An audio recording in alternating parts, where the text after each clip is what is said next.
Okay. So I need to click into. Yes. I will be doing some TCA today with two wonderful commentators, Zero Scar and Hap Keine Name. So neat. Welcome, hi. And then we can start the run in 3, 2, 1, go. Good luck. Have fun. And first things first, you always rock that Balfir cosplay really well. Thank you. I had to come in style, of course. At least the leading man is getting a little... No, is he getting a little bit more respect in the new route? Yes. We will have the leading man as a leading man. The leading man route. Yes. Yeah, so for context, I haven't actually done this new reroute myself yet. I've seen bits and pieces, but I've been out of Final Fantasy XII for a little while, at least for TCA. Zero is more known for the PS2 version of the game, which is what he does mainly. Which I think you also haven't done a gun route run yet on TCA? I have. Oh, yes. I think I was... I don't know. I don't remember if Madelon did it before me, but I think we're the only two who have done it on the English version. Oh, now you really make me want to come back soon. And yeah, Madelon together with current world record holder Tachibana have been the most active lately, trying to get the route going. Oh, whoops. Should be standard. But yeah, as you might be able to see, Zodiac Age has the 4x speed up, which makes this run quite a bit faster than the PS2 version, which we will see later in this marathon. Also changes with that the strategies in general, since the main usage for the PS2 run is usually magic, with extra menus to do ATB resets to cancel out dead animation time, to do more damage in basically a smaller time of active time. However, thanks to the speed up in this version of the game, we've decided to go more for a melee route with a little bit of magic on the side, mainly just for AoE coverage, and the melee, since due to this game's gambit system, which if you haven't seen it or haven't heard about it yet, this basically you can later be able to program each character with if-then commands of if scenario A, then use action A. And due to that, usually just setting up a heal and attack gambit makes every fight fairly doable and fairly quick and fairly uncomplicated. Yeah, so this route will be like a mixture of it's like kind of like half magic, half guns. But the previous routes of the game were like 90% melee because of the magic strategies usually are a little bit more complicated, and doing complicated strats on 4x speed where it's faster to do the inputs yourself is not really viable for human players. Actually, makes me wonder. Anyone actually ever done a task for this game so far? No, not as far as I know. So the only task of FF12 I've ever heard of was when someone was trying to do OOA tasks on PS2, but they gave up on it at some point. They didn't get that far. Like maybe an hour or two in. Yeah. Maybe to talk a little bit more about the current game also. We started as Rex. Rex is a soldier in the army, and Rex got murdered. We don't care about Rex anymore. It's 2 years later now. We're now playing Vaughn, Rex's younger brother, who has a hate on the Empire, who took over his homeland, and is also known as Vaughn Redsbane. That's why we killed rats at the start, because it's good training for the desert. And now we're actually going to the desert, because a friend of ours was like, oh yeah, there's like this dangerous beastie that's just basically just a puppet with a tomato Tomato as a head that is terrorizing merchants and is disrupting merchant blinds, etc., etc. And so he was like, yeah, there's a bounty on it. You want to go hunt it? So he's just like, yeah, sure, why not? We don't have anything better to do. Yes, the Rogue Tomato is kind of notorious for killing runs. It's very early. You'd think it's not a threat, but the biggest threat is actually the wolves. If you have a wolf join the fight, and then you have 2 or 3 enemies attacking you, you can very easily die there. But Vaughn got a nice combo in the first phase, and then Yeah, if need be, I could have thrown a safety potion, but it ended up not being needed. Even though the wolves comboed you twice. Yeah, it worked out. Fun. At least this version also has... I could be mistaken already, but I think the tomato was even dead before he got flame breath off, which is at least a dangerous attack. Yeah, so in the Zodiac Age version, Euros one is also starts a little bit stronger and kills a Rogue Tomato. Both phases of Rogue Tomato in 3 hits, so you need a total of 6 attacks to kill. Whereas on PS2 version, you usually need 4 attacks per phase, so total of 8. But it is a damage roll, you can kill with 6, but it's really, on top of really us rare. with us starting with a dagger in the Zodiac Age instead of a mithril sword, which is slightly stronger in attack, which is why we need less hits, but also on top of that has a higher combo rate, so it's more likely for us to get 2, maybe 3 hit combos if we're getting very lucky, usually making the fight also just a lot quicker. Yeah. But anyway, after the fight, Madelon went to the clan hall to join the clan.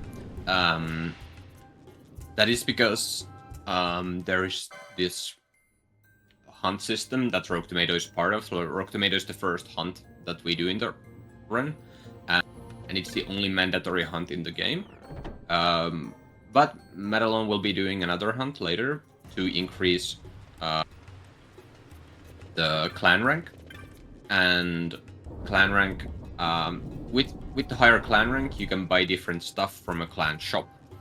And the clan shop, we are looking to buy 2 spells called Decoy and Oil.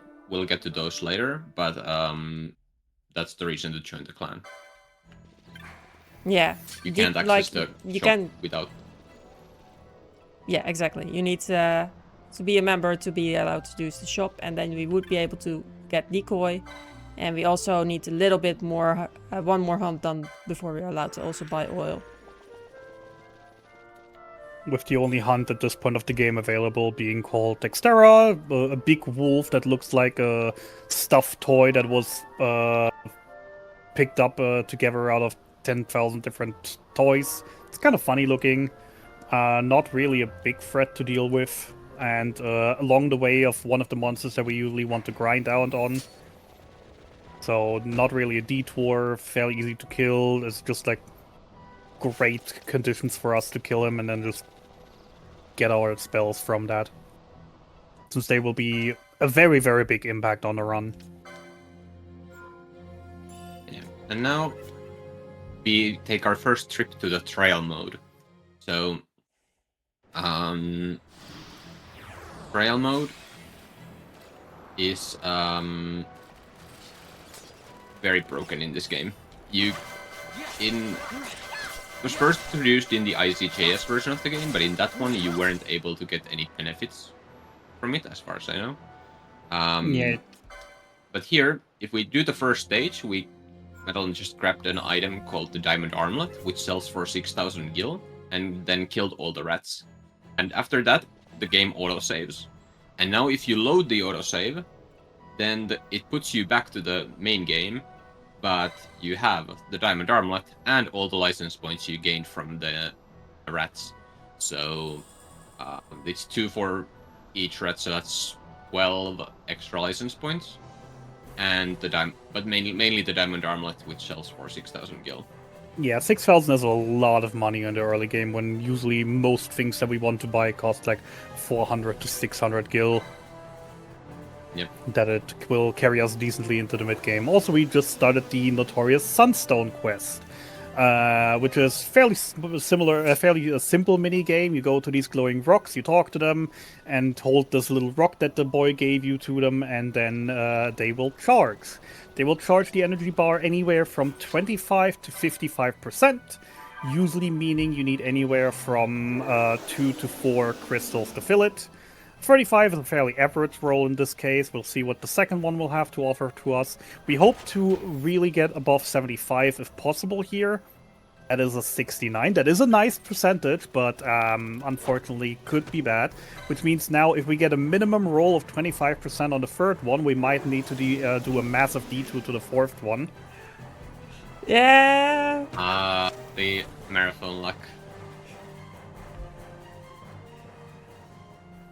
Of course. Well, Of let's course. hope that that's the last 4 crystal of the marathon. So yeah. So the downsides of this now is we'll run past a lot more enemies that will be able to get a lot more hits in on us, which makes us a little bit dangerous and also messes up our step route a little bit, because the steps we take in this run for the start of the run are fairly important, since there is an ability in the game that deals damage based on our step count, and with those extra steps of running from the third to the fourth crystal, there is a chance that we now have too many steps, that we will overstep due to that, and potentially not deal enough damage to kill a mini-boss later on. Yeah. And story-wise, why we have to do this is that basically one wants to raid the treasury and take back what is rightfully ours. But for that he needs a stone, but the stone has lost magic, so he needs another stone to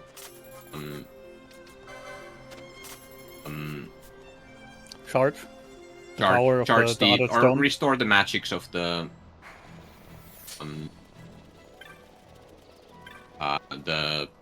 present stone. So he needed the sunstone, but in order to get the sunstone, he needed to charge up the shade stone. So we needed to charge the stone to steal another stone, basically. And also, oh hey Zero, we had a mention of the meme bow in the chat. Do you want to explain that, since, you know, I've never actually used it, but you did? Alright, so there is a weapon called Seitengrad in this game. It is I believe 1 in 10,000 chance to get from an invisible chest in a place Correct. where you normally would never go to. It is possible to RNG manipulate it on the PS4 version. Actually, which version are we on? PC. PC. Yeah. So it wouldn't even be possible to get it in this version, or it would be, but it would be a 1 in 10,000 chance. Technically, it is RNG manipulatable, but only with tools that would read out your RNG value mid-run, which is a feature that we would ban. Yeah. So you could get it, but it's either way, the bow is really broken. We don't go for it because it's a very low chance, and we cannot manipulate it on this version. It is used on the PS4 version of the game though. But that being said, people usually still ban it from their runs anyway, so there's a no Seitengrad category for PS4 version as well. Thank you for that, Zero. So yeah, in the meantime, Madelon just finished the notorious Dustia farm, a very well-known enemy in this game.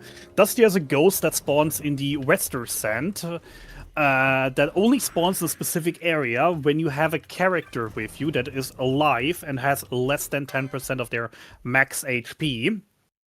However, since it is a ghost, it is also vulnerable to healing, and as most Final Fantasies, ghosts and zombies can easily be killed by throwing a phoenix down at them. Dustia was a level, I think, 17 enemy that drops like 17 or 18. that drops like 1,000 experience plus. That's also why we killed Penelo, because if we would have had Penelo alive for this, the experience gain would have been split between the two characters. Now we funneled all the experience into Vaughn. In this version of the route, we only kill 3 nowadays, because on this version of the route, we prefer to stay on the lower levels with the characters to optimize the usage of the gun route later, and higher level would be not exactly helpful for that. In other versions of the run, we usually, in the older version of the sword route, we used to do 12, and then lately there were times when we did 19. In the PS2 version, you do like 60 or so in 2 or 3 different times. It's So 47. is an enemy that is very often seen for those, and is very notorious for this. He's very easy to kill, drops a lot of experience. Usually wouldn't respawn after killing him. However, there is a small trick that if you leave the area that he's in before his body disappears, you will get the rewards for killing him, but the game will actually not check him off as being killed.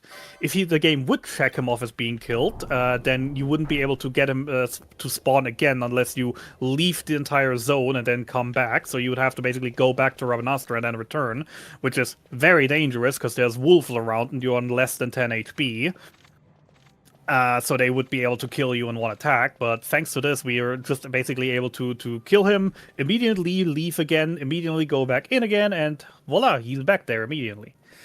Also drops some items that can be useful for the run, including some sellable items, Book of Orgains that sell for like 560 gil, as well as a rarer drop of a Flame Staff, which is a weapon that boosts fire damage, which I'm pretty not sure we still get later, even in this route, because it's just that strong. Yeah, we do. Hey, we invaded the palace. We don't really care about Dusty drops in this version. Like, the money is not really an issue with the trials. I mean, it's still helpful though, probably. Trials, it is. But we never complain about more money. Yeah, Hey, but we don't even Buckethead. pick up the drops. Buckethead. Over here. But yeah, we don't really care about the money here because we get so much from the trials, or more than we need. So we don't even pick up the Dusty drops. Especially not the first 2, because then you run a risk of despawning the Dustia and not being fast enough to go away, especially on the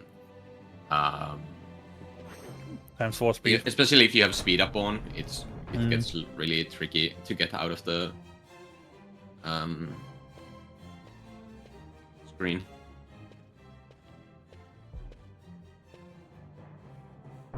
Yeah, that is the practice reason, practice thing that a lot of runners have complained about in the past that I've heard for TZA. You obviously have the option to just turn off the speed up, slow everything down for the grind to make it easier. But then obviously as you're getting better, you're also thinking like, okay, I could save so much time there if I just try to do it on times 4 or even on times 4 speed. The issue with that obviously being the faster you are, the higher the chances that just one wrong move for half a second can cost you the grind.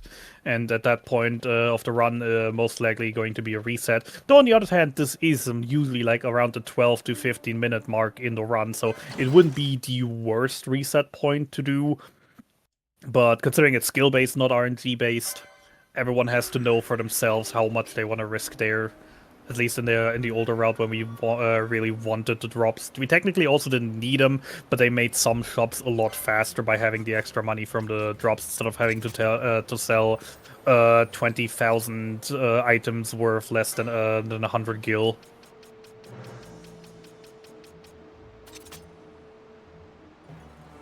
But yeah, I heard the money just doesn't, from Dustia, doesn't matter enough to really go for it. I'd rather go for a higher speed and be safe that I leave the screen in time. But yeah, we're already at the Gambit tutorial, which Hoppa already alluded to, that you can set up these rules basically, which are basically all if statements. It checks the first line, is the target there, then it does that, then the second line, etc.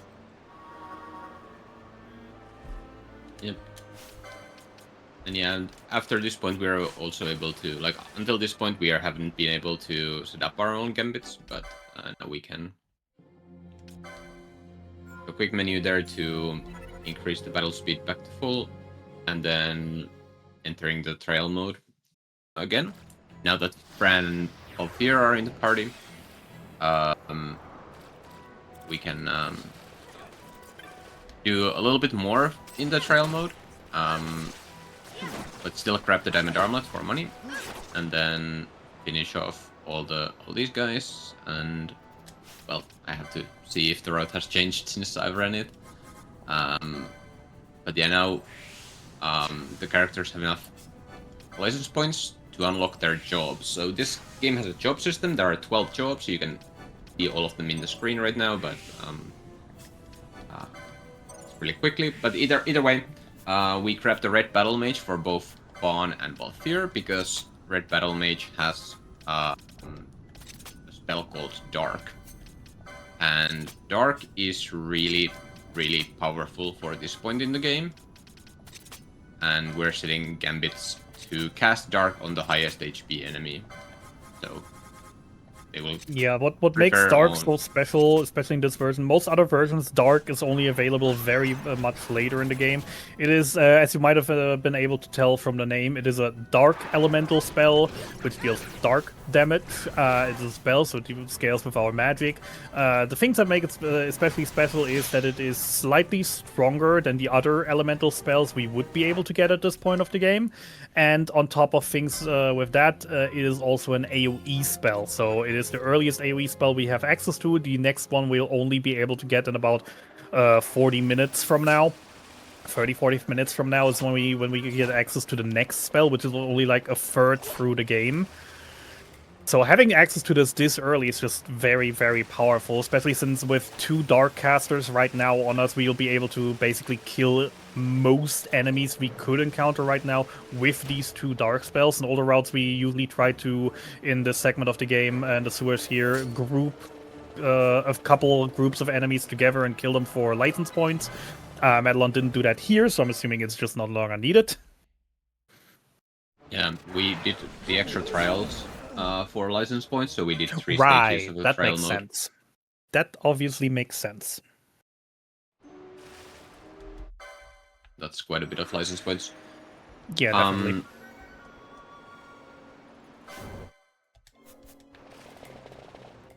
Oh, look, it's Amalia. So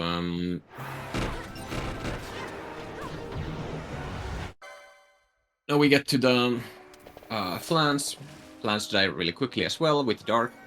So I believe they gave you Dark that early is so that to make Red Mage relevant to the early game, but then they kind of made it a little bit broken. Because yeah, Dark is really powerful.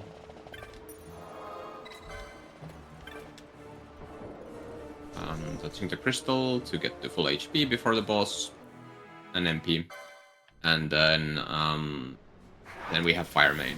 So Firemain has lower defense and can't use his move called Pushfire when he's in the water. But then he can teleport to the ground and then do the Pushfire anyway.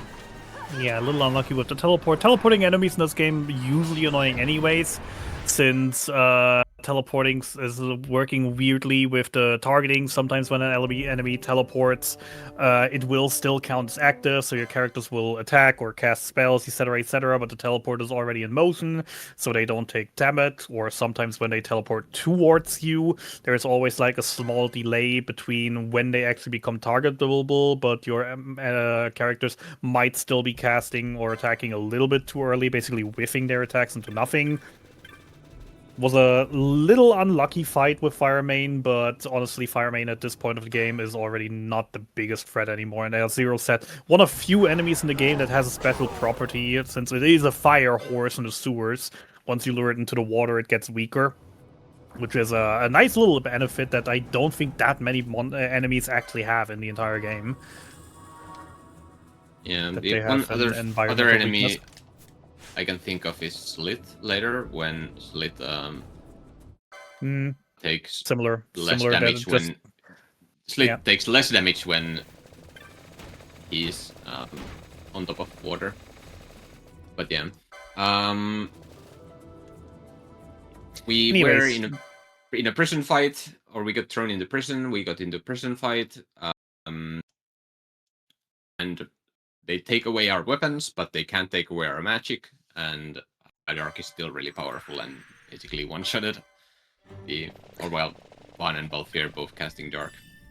Shoutouts though to the FF12 prison guards for actually being competent prison guards of taking away all our stuff, all our gear, all our everything. There are so many prison escapes in Final Fantasy where they just, either just take our weapons and leave our items, or just don't take anything from us, making it way too easy to escape. But the FF12 prison guards actually get it done. So after our prison escape right now, we sadly fell into a hole, further down in everything, destroyed the way out here, out of the tunnels. Unfortunately, there is another long way out. Unfortunately for that, there is no power for the gate control, and the fuse is not working anymore. Luckily, there's a random merchant here that's like, oh yeah, I come here to collect scrap and make things out of it. And luckily, I've made a fuse out of the scrap I found here. So yay, we got a fuse, we can turn on the lights, and then immediately get introduced to mimics, the gimmick of this area. Mimics have certain points here where they can suck out the energy, which is symbolized by our charge bar on the right. If the charge bar goes under 50%, the lights will dim a little bit and zombies and ghosts and skeletons can start spawning. If it goes under 30%, then it will the lights will basically turn completely off and even more undeads will spawn. The only way to get the energy back is to ask them nicely with a sword, those battery suckers. However, we don't really need the energy, except here at the very end where we have another gate to open that needs 50%, 30% charge? I cannot remember how much. 30%. I think 30, yeah. So we just kill one of those mimics to get enough energy for the gate, and then just run through to the boss. There's nothing much to this area. For casual use, this is an amazing grind spot if you just let the charge run out on purpose. However, especially on the PS2 version, that takes forever. Yeah, we used to do that in the PS2 run, but that was way, way back, even before my time.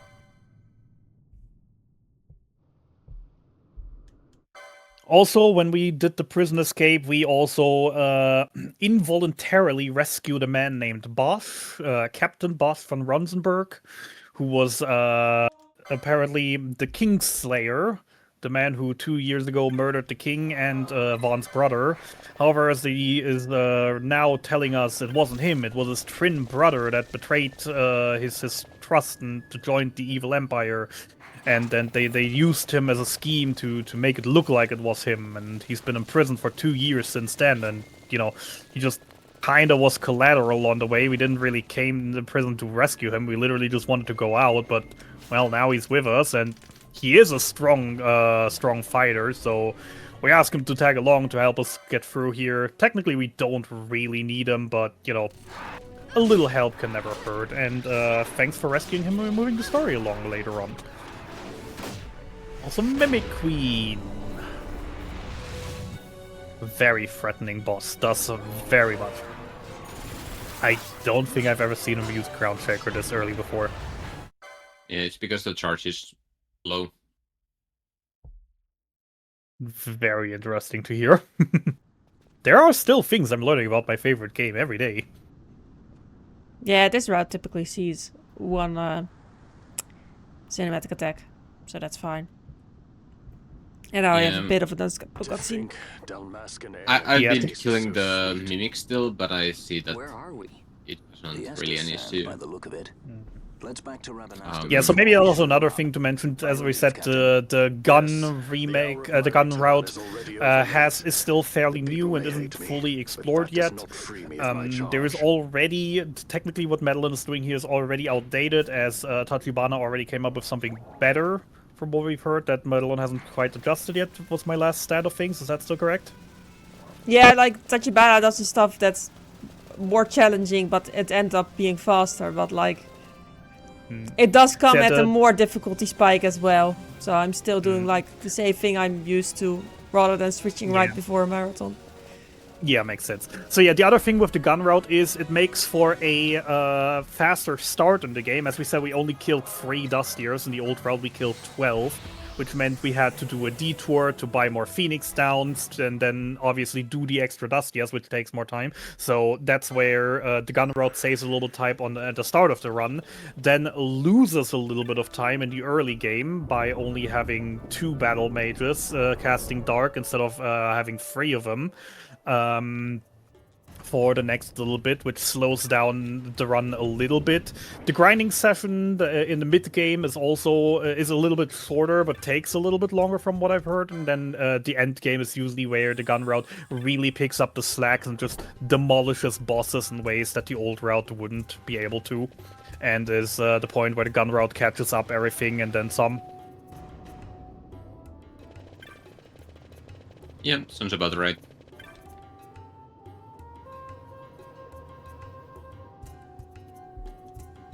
Alright, so we made it back to the city where we're fugitives now. We're trying to find our friend Penelo to show her the treasures that we stole. Unfortunately, we can't find her, so we go to Dallin, who sends us to the Resistance to deliver a sword, where we happen to meet Boss again, who then asks us to bring him to Balfir again, since he wants to ask him for a favor. And that now will steamroll into a story of Penelo has been kidnapped by bounty hunters that are after Balfir, because Balfir gave Penelo a handkerchief with a promise to keep that for him until he brings Vaughn back. And the bounty hunters noticed that one, so they kidnapped her to get to Balfir, so we're going on a rescue mission. That is also a political mission in disguise, which is the reason why Bosch joins us, because he wants to go to the same place for other reasons. Because remember Amalia, the woman we had join us a little bit in the sewers?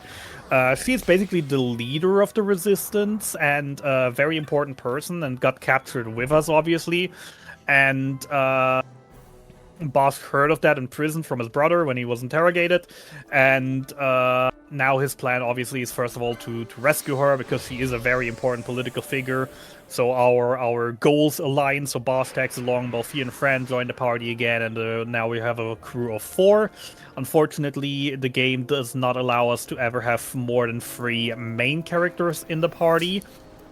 We can have 4 characters in the party if we have a guest, such as we had earlier with Amalia and with Boss. There will be a few others that we will be seeing later.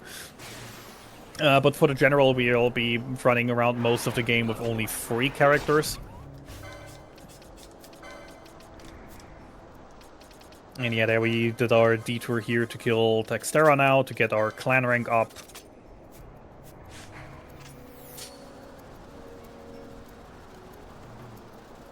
As we said earlier, to unlock new stock in the clan shop, because they only sell the good stuff to the good hunters. Yep. Textera at this point is not threatening at all. Oh yeah, I mean, technically speaking, the moment we buy Dark, he's already not threatening anymore. I'm pretty not sure when my reroute for Order of Ambrosia, the 100% category, I literally just do Dustias to like level 15, 16, and then kill him in 2 darks. Yeah. Which is basically the same as we did here, just with even lower levels and a little bit later in the game with more characters. Both Boss came in with a bit stronger gear, a bit stronger weapon. Yeah, and this is the point where he's kind of on the way, or like the petitioner was on the way. Like, we had to go to Sansi anyway for the to get Balthier to join the party, and then we can talk to the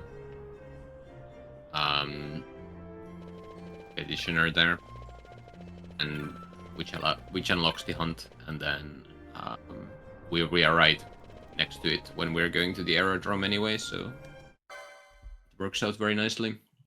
Yep. Yeah, every hunt basically has 4 stages. Stage 1, you see the hunters available either at the hunt board or at the clan hall where they give hunts to you. Step 2, you go meet with the person who's going to employ you to it, get some information about the thing that you're hunting. Step 3, you go and kill it. Step 4, you go back to the petitioner and get your reward. Which, for our case right now, the 4th step is irrelevant because the reward it doesn't really help us too much, and it would be too big of a detour. We really just want, as we said earlier, the kills to get the clan upgrade, so we can buy better things off the clan shop. Yeah, you don't have to turn in the hunts in order to get the clan ranks, so we don't need to do that. It would give us a couple of Delabert stones, but I don't think we need those. No, we will get enough from jelly farming. Yeah.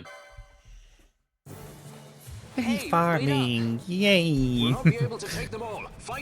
Until you don't, and then you have to run from Miriam to Boromir and then Chocobo from Boromir to Nalbina. Yeah, usually we have enough, so we'll not pick it up extra. We don't go out of our way to pick up extra now when we usually have enough. Yeah. I'm just saying, been there, done that, can't recommend. But yeah, it is a very, very unlucky thing to happen and a very, very rare thing to happen.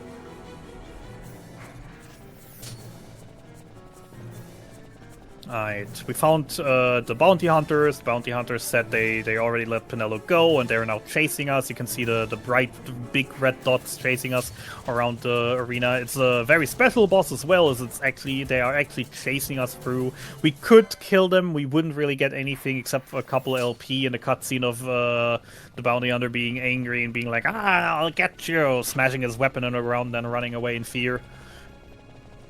They're really not that hard to beat in the Zodiac Age version, but yeah, there's no benefit really for us. We could get the exact same amount of LP by spending 20 seconds in the trial mode, so why bother? Plus, there's a specific amount of prep that we need to do in order to actually get that. And oh boy, it's shouting time!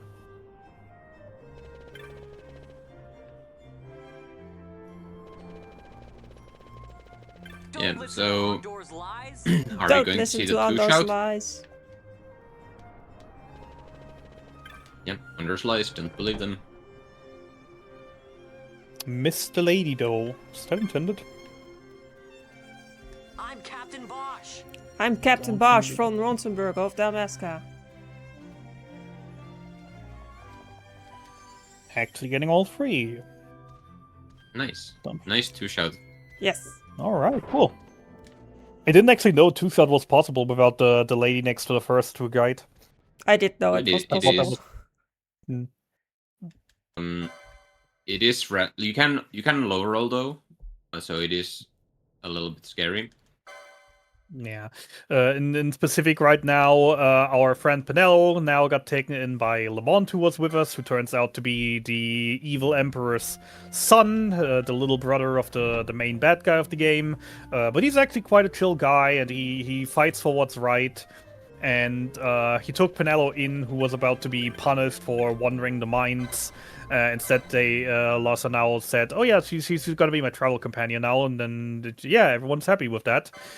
And so yeah, we're now wanting to get the attention of the leader of the city, the Marquis Ondor. We're doing that by poking into the hornet's nest of the resistance armies and resistance forces here, who dressed up as tour guides and are convening in the tavern. By getting their attention a little bit by spreading the lie that Boss Ronsenborg is alive, which isn't technically a lie, but Boss isn't, but Vaughn isn't Boss, obviously. We're poking their interest, getting an audience with the Marcus, and where Boss is asking the Marcus, "Hey, I want to rescue the resistance leader Amalia, and that's really, really nice if you help me with that." And he's like, "Well, we could arrange something. Get us arrested falsely, have a man on the inside who now helps us out, and now we're going to rescue the resistance leader, and then after that find our friend Penelo also here, since Larsa is on here, and then we'll have the full party of 6 party members for the first time. And for the rest of the game, because they never leave again." Yeah, and I want to just address the 2-shout again, like that's really It's not an easy thing to do, and, especially in TCA. Oh yeah, it's not quite pixel perfect positioning, but it's like very, very tight. To be fair, if it's 3-shot, it doesn't lose much time, but it's just cool to get. I just like going Oh yeah, for absolutely. Fear not their I mean, I've numbers. tried Take down the loads of leaders time and by the now. others will I've not follow. been able to get it once so far. Yeah, the positioning for the second toe is really tight. Terrible. And That is yeah. very unlucky. But go. All right. Here we use Traveler, which it was the move that deals damage based on the number of steps you've taken. Like right Yeah, at if the you blinked, start you of missed the it. dungeon. Right at the start of the dungeon, Madelon took a couple of extra steps by running in circles to make sure that the counter would be high enough for Traveler to one-shot the judges here. That one is not so tight. It's like 200 step window that kills them. So you have plenty of time. You just need to make sure that you've actually taken enough steps to get there. Yeah, the fight is a little bit of a mess if you over or understep and they don't die, because then you need to rely on your Dark Casters most of the time, and that means they most likely won't have enough MP to kill the next boss, so then you have to detour to take the save crystal. It's a whole mess that takes a lot of time, so just hope you get it right and then problem solved. Yeah, and this route you just die. you are not going to kill the judges without Traveler. Fair enough.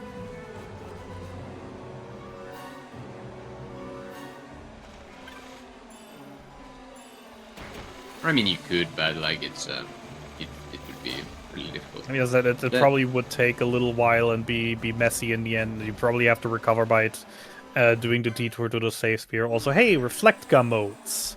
Anyone who's ever seen a Final Fantasy game probably knows what this spell does. Reflectga, AoE spell for the spell Reflect, which is a status effect that allows us to reflect spells off of us that are targeted at us. They will instead be reflected at the enemy with increased power, which is something that we'll be using a few times here and there to deal with annoying enemies. There are some enemies that counter magic by casting Reflect on themselves, so then we won't be able to hit them anymore. That's usually where the kind of places where we use those. There is one fight later on where we deliberately want to get Reflect on the boss, so he can't heal himself. Yep. And here we use the Reflect mode immediately to get Reflect on all of our party members, and then we are having fun. Cast a Dark on the whole party to Reflect, and also Bosch used an Eroga mode to finish off the random soldiers, and yeah, also dealing some damage by Judge Geese's own arrow, which may or may not have killed. I wasn't able to see whether it was our darks or the arrow. Yeah, or but Geese's sure. arrow that finished it off. But yeah, if he kills himself, then you don't receive LP from the fight. Yeah, basically, suicide is by the game not really respected as a method of killing, so we don't get kill credit for it. So we'd lose on license points that way, which in most times shouldn't be the hugest difference, but there have been definitely runs where license points have been so tight that I've ended up being like 2 or 3 license points short for a menu, missing a very important skill, and then having to kill a few more enemies along the way to get those license points, and then do an extra menu to get that ability.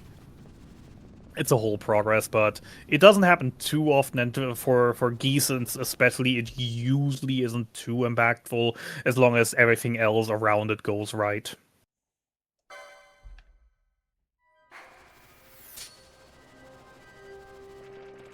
Right, speaking of Reflect, we're about to take a bigger detour, right? Yes. Yep. But also for the golden amulet, so maybe talk about that first. All right, so yeah. So we have 2 fixed treasure chests that we're going to pick up in this area. The first one is going to be an accessory called the Gold Amulet. It is an accessory that we have to equip to a character. If it's equipped onto a character, that character will receive double the amount of license points from everything. So if we kill an enemy drops 1 license points, boom, 2 license points. If we kill an enemy that drops 2 license points, boom, 4 license points, but only for the character wearing it. However, it also works passively if the character isn't in your party. So for example, we could give it to someone who isn't active to level up their LP in the background to give them the license points to get on places on the board without giving them the levels of actually killing things, which is not really something that we're going to be using it for. We're really just going to be using it for especially funneling the license points into certain characters at certain points, so we can do, you know, bigger menus with them, etc., etc. And then the other detour is for a chest with a spell that is also an addition to the Zodiac Age version. That not all spells and techniques can be gotten in shops. Some of them are spread throughout the map in random chests. In this case, we got the random chest that had the Reflect spell in it, which once again, as said before, exact same as the Reflector mode, just not in AoE. Takes a little bit longer, not the end of the world though. It still will save us a lot of time across everything and make a couple hard fights a lot easier. And down goes Bosch. Another nice thing is we have Vossler in our party right now. Vossler as a guest is a very, very useful guest in general. As you might have noticed, we haven't really done a lot of shopping. We've bought a couple Phoenix Downs at the start. We would have bought a couple of Phoenix Downs on the old route, actually. We only bought Dark and some ammunition this time. So yeah, we don't really have any upgraded weapons yet. We don't really have any upgraded armor yet. We're running around with bare bone minimum. Luckily enough, in this version of the game, you can actually control your guests, like we're doing right now, by giving them specific commands, changing their gambits, or just having them as our party leaders. In the case of Vossler, that's really, really nice right now, because Vossler is a tank like you cannot have many others. He is bulky, he has a lot of defense, he comes once again with the Traveler ability that will be detrimental to kill a couple of the upcoming bosses very, very easily. And outside of that, but not really used much in the any percent speedrun, he also comes with 2 abilities called Wither and Expose, the one being able to lower an enemy's attack power and the other an enemy's defense, which can be really, really helpful in some of the difficult fights you could do around these parts, or in the randomizer, where you can just keep him the entire game to deal with the most annoying bosses in the game, and turn them into make them hit like a wet noodle. Yeah, I set it up at 110 as my traveler number, because now that the window is tight, like it resets every 1,000 steps, we need to be like slightly below that 110, between 1 to 10 steps below, basically. Yeah, so there's a 10-step window every 1,000 steps where you can deal about 10,000 damage. 9,900 to 9,990. Yeah, also I want to shout out the pineapple that we spawned. Yeah, I was also thinking, like, did I see that correctly? That thing is rare to see. Yeah, like it wasn't on the screen, but I could see it. Yeah, it was on the bottom spot. Yeah. Okay, It's for explanation simply. I had it at 104, so that was 6 steps below, so it was in the window. Yep. 104.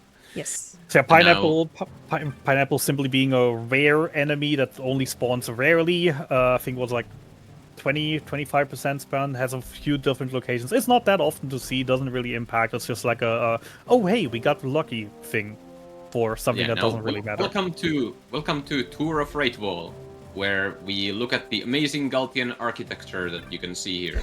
Also running marathons. Also, we are that's the end of the Tour of the Wraithwall.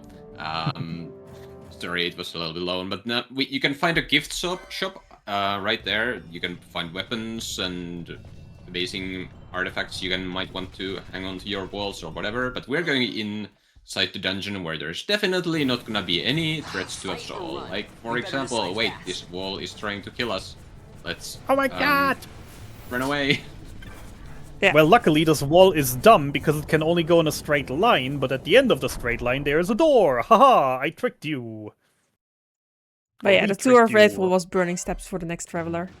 The war comes. We must Yeah. be Yeah. quick. Together You we need can to bring take it down. between 990 and 999 steps between Garuda and Demon Wall, so we can also use Traveler Yeah. to beat the second Demon Wall.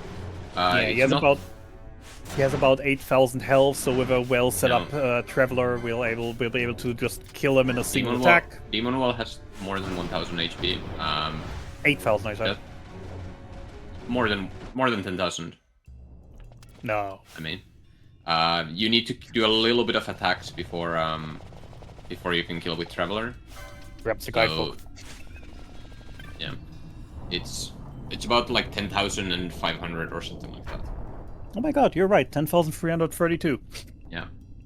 I think you might be thinking of Garuda. Garuda had like 8 or 9,000 HP, so Possible. that one got killed by one hit. I'm guessing we're leaving out Fran because of the Doom. So Yeah, I think I just want to revive her. be able to reset her for a bit. Yeah, do you use Fran on the fight? Yeah, I do tend to take her in for Belias, so... Yep. Okay, then makes total sense. We use another Traveler here that is set up for the 471. next fight, for which is Belias. Belias is about 15,000 HP. Yep. So you need to deal 5,000 HP on top of Traveler. And you want to finish the fight with Traveler, so you want to deal the 5,000 HP first. Because at lower HP, Demon or Belias becomes kind of annoying to deal with. Yeah, once he hits about half health, he will use a skill called Greater Barrier, which not just will give him a protect and shell buff, which means less physical and magical damage, but on top of that also give him a passive debuff that reduces all incoming damage by 33%. So if we don't get the Traveler off before he yet uses that, it can very much be that the Traveler will not hit, and then he will use cinematic attacks that will deal lots of damage, can inflict oil, and since he's a fire demon, then he likes to spam fire on the oiled characters. And it's a whole process that we would just genuinely would like to avoid.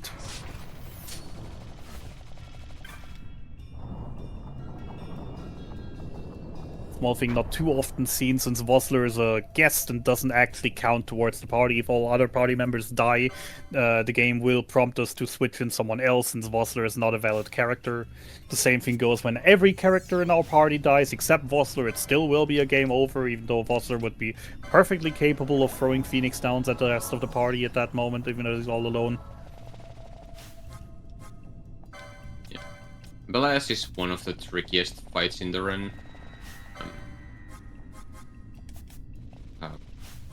I guess you don't use haste mode. I didn't see you pick it up. No. I mean, I'm pretty sure we never used Haska for Belias. Oh, we definitely have. I mean, not In to my Gun knowledge, Road at least. Or at least in New Game Minus we used haste mode. That might be, honestly.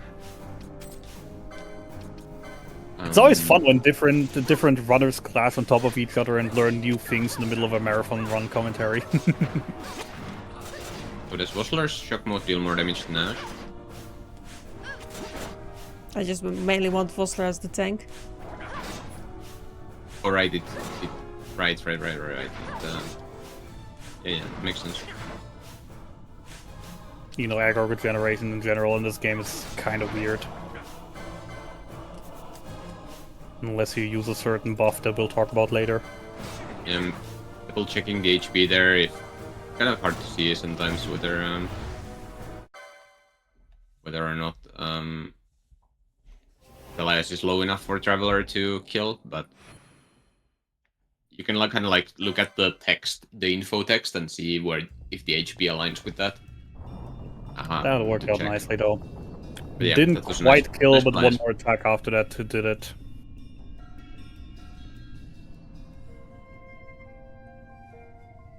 Right, with that, we will now find the Dawn Shard, one of the ancient relics left behind by the Dynast King, proving that Ash here, our Princess of Dalmasca, is truly of royal blood and heir to the throne. Except we immediately get it stolen in a moment, after some little menuing. And then learn that this little thing also is a tactical nuke that has been charging energy for decades, and some idiot accidentally unleashes this area and destroys an entire fleet with it. It comes in our handy, to be fair. Yeah, but yeah, we give jobs now to Fran and Bosch and Balthier. Balthier got a second job, Shikari, and Fran and Balthier became Machinists, which is the gun thingy, and then Ash and Penelope get to be Black Mages. And they do get another job here as well,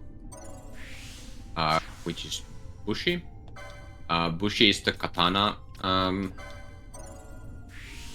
thing, but it's mainly used for some nice license point movement, and it has a lot of HP. Yeah, with us having now defeated Belize, we've unlocked the license for second board, which means we can now give everyone a second job, as we've done.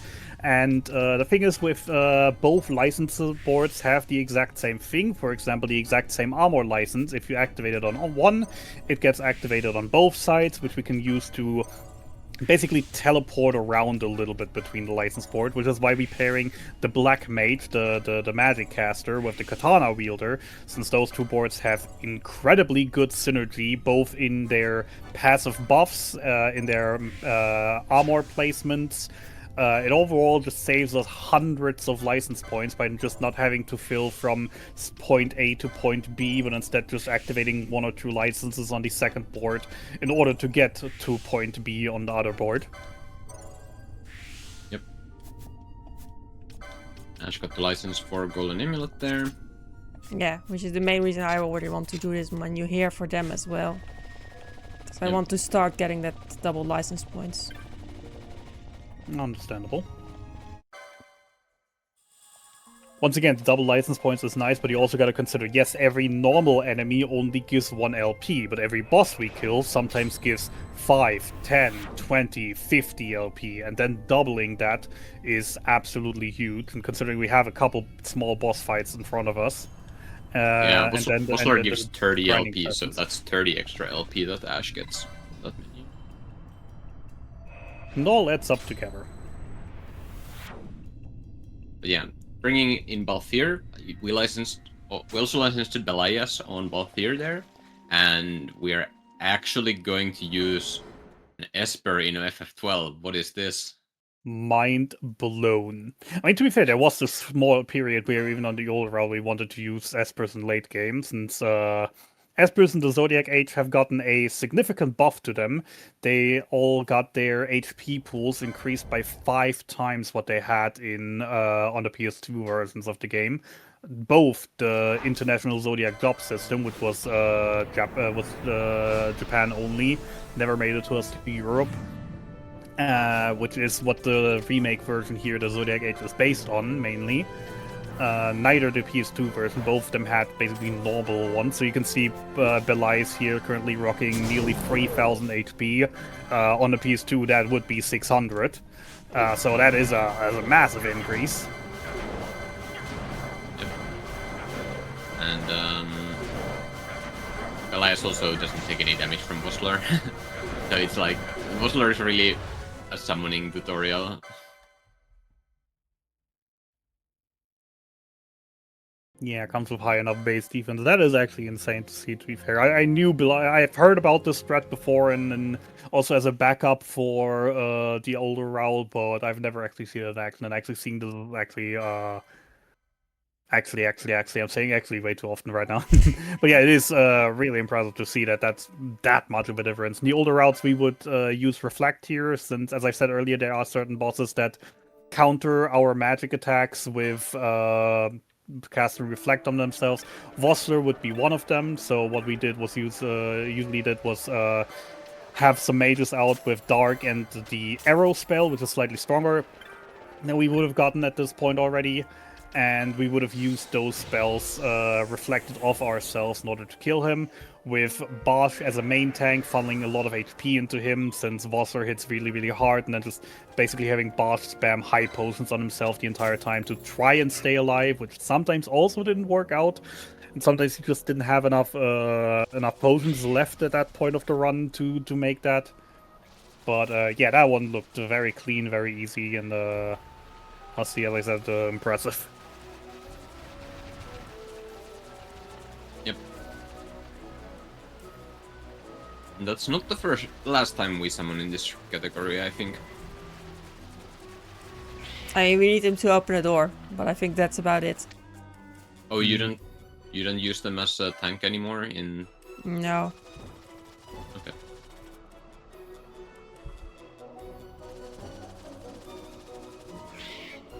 Yeah, maybe to also add on to the thing that I just said, we were trying to figure out the older route to maybe use them due to their increased HP pools, however, not in early game or anything, but in late game instead, and then using certain items with them. There is a spell in this game called Balance that has a very simple damage calculation. It takes the difference between your current HP and your max HP and deals that amount as damage to an enemy. So if you have 100 HP but are only on 1 HP, that deals 99 damage. However, Espers didn't have 100 HP. Espers had upwards of 20, 30, 40,000 in the late game, even on the lower levels. And obviously, then with that being able to use it, there was an item called Balance Mode that we could have used with those Espers. There was a whole idea about rerouting the final fights to use that instead to make them a lot nicer. But that kind of got overshadowed by the point that when the new game plus was routed a bit more and gun route changed out, then we kind of scrapped that idea for late game. Since it's also not really that valid in the gun route, since the damage numbers are that Balance would be able to do are not really worth mentioning in comparison to what we're doing here, right? Gonna be doing here. As well as the setup being a little bit time intensive with having to visit a shop that's very far away, very far out of the way, that way around, to get the items, to set up the Espers, and also because, as mentioned before, we're generally trying to stay on the lower level on the gun route to make it more effective or easier to use, compared to the older route where we would throw in here and there killing a couple enemies as a grinding session just to make sure we have enough HP to survive certain bosses for certain amounts of time. And also, hey, we're in Jahara, which means we're getting Larsa back, the Emperor's son we talked about earlier. Wants to accompany us for a while, and Larsa at this point of the game is actually a really, really good companion, because as you might have noticed, we got black mages, we got gunners, we got red battle mages that mainly only cast dark. We don't really have a healer, and for the mid game, that can be a little bit iffy without a healer. For the late game, we'll be fine, because we'll be killing everything fast enough for it to not matter, but the mid game is a little bit iffy. Luckily, we got Larsa here to help us. Larsa, for the mid-game, is a guest that is an incredible healer that can really, really, really make a difference.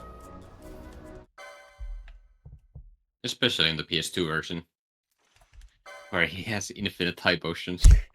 But yes. Yeah, sad he things takes them about from this our own one. inventory. Yeah, sad change about now being able to control guests. They still come with the same AI, the same gambit setup initially, but they now are going from our own supply instead of from their own infinite supply. Not really the same. Like Lars uses Cura rather than high potions now, and like the gambits are totally different. And they had in PS2 Larsa version. used grabs the Yeah, guidebook. Larsa uses Cura in TCA. Yeah, I know they used Cura, but I could have sworn Larsa used Cura in as well. No, Am I that no. wrong? Where's Larsa uses only high potions in Lamont Larsa. Oh my god, you are right. X potions when less than 10% and high potions under 50. Okay. Once again, you learn a new thing every day. I might know a thing or two about this game. I mean, how many years have you been speedrunning this now? Mm. Yes, it's the answer. Yes is the only correct answer. Yeah, we're buying some new stuff here, and changing the party to Balthier, Ash, and Penelo now. That's going to be the main party for a little while. We're giving Balthier a stealing gambit because you can steal some nice stuff in Trial mode. in trial mode. And The main things we're really looking for would be most enemies that we'll be doing during our grinding session right now have a chance to steal Phoenix Downs that we kind of want to fill up our supplies so we don't have to buy anymore, but some enemies have drops that can be varying from being able to save a couple seconds in the run up to maybe a minute in the run with the right item at the right time, or just being money between 300 and 10,000 gil depending on the items we're getting. Yep. Yeah, changing Penelo's gambits to Tandara, so Penelo will now cast Tandara on enemies. We gave Penelo the Storm Staff, which boosts thunder damage by 50%. And now we're able to kill a lot of things in trial mode with ease. So, in trial mode, things give a lot of LP. And we have Larsa to split the XP, but, you know, as trial mode enemies give 0 XP, and 0 divided by 4 is just as much as 0 divided by 3, it doesn't matter. But still, we want the money and craft the Diamond Armlet, and then just kill the rats with Pandara. Yeah, so as I already started mentioning it early, the way experience works in this game is like every monster has roughly a range from 2 experience that they can drop, and that experience always will be divided by the amount of characters you currently have actively in the party. At least as a small benefit this time around, guests do level up with the experience in the Zodiac Age. In the other versions, they would take a quarter of your experience gain and then never level up. They would always stay the exact same level that they joined in. But we still don't want to give the characters too much experience. But for trials especially, since everything here only gives license points, we just like to have Larsa around, especially as a healer. As I mentioned, we don't really have one. There was a fairly tight fight, honestly, in between there. So it's a good thing we have a healer. Yeah, but it was tighter than expected. Ash has enough LP as well to get stuff. So she can start using Pandaras as well. And Penelo can probably get the golden amulet here. Yep. I can start getting another license port at least. Yeah. Yeah, another important spells, gambit options we're getting here, bonuses, would be the War Mage option, which refills MP every time we deal magic damage.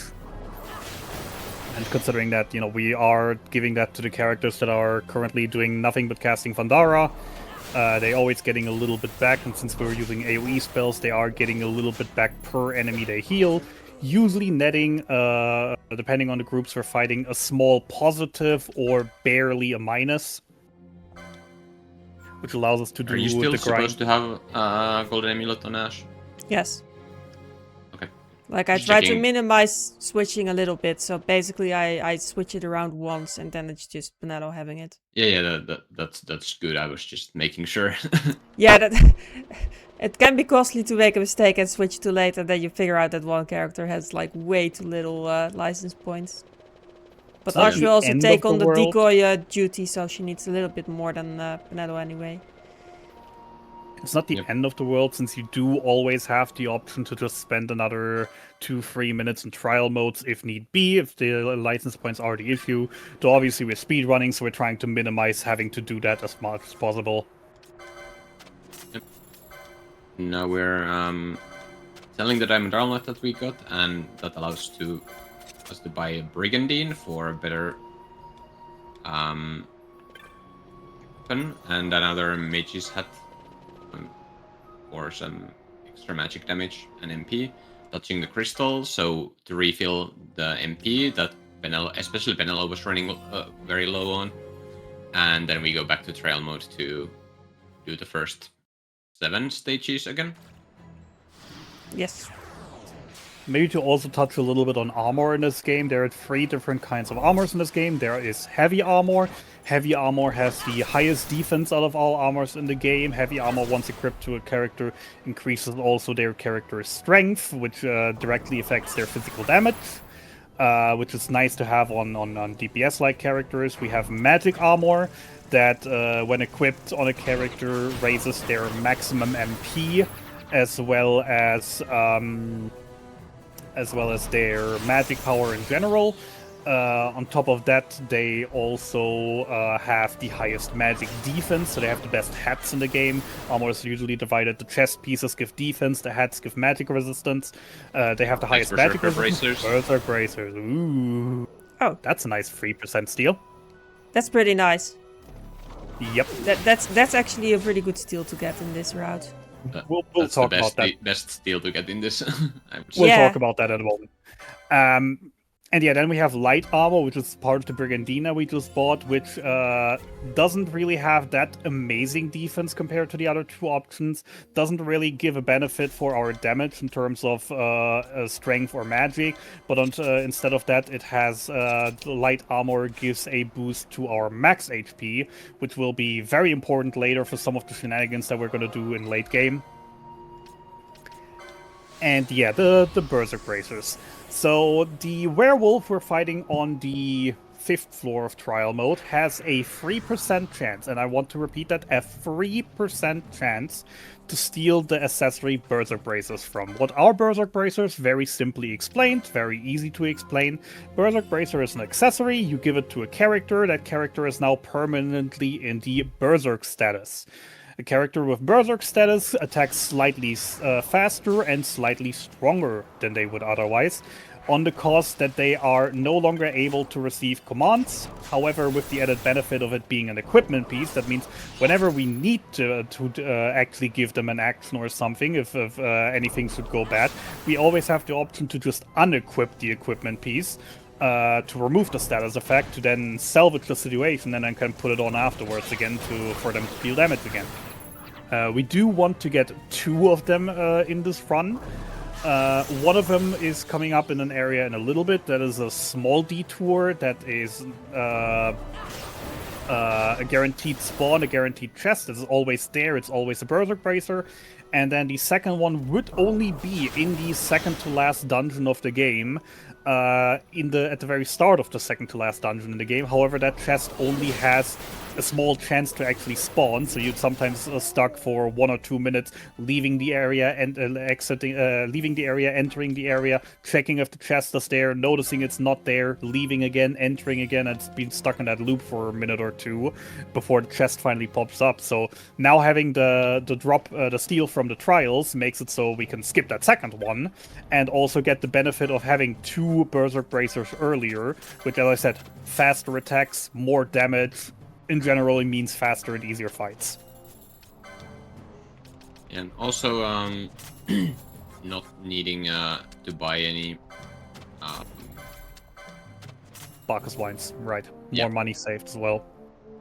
Since there's an item that we can buy later on that inflicts the Berserk status that we usually try for the we usually buy a few for the mid-game, for a couple mid-game bosses. Saves a little bit of money, and of course those items aren't as convenient as I said, so that they're not permanently on. The only way to remove the buff is by either having the character die or by casting Dispel on them to remove all their status effects, which is a hassle to deal with if anything goes wrong, and that one Berserk character is your only solution of still somehow surviving the fight and making it out of it. That makes the Berserk braces just so much more convenient. Now licensing the main gauche and brigandine on both here. The main gauge is a dagger that has a really high evasion. And For whatever reason. Brigandine for just a nice bit of armor and gives you a little bit of extra. Usually the equipment pieces that give you evasion would be shields with the ability to parry or block. There are a handful of weapons that have a small amount of evasion on them, like 5 to 10 points, which usually isn't really enough to matter anything. The main gauge has a whopping, if I remember correctly, 45 evasion, which is similar to some of the strongest shields in the game that you only get into the very end game. And since it's a dagger, it also means you can equip a shield on top of things to boost your evasion even higher, which is obviously great to have on a tank when they can just randomly dodge half of the boss's attacks. Means you don't have to heal him as much.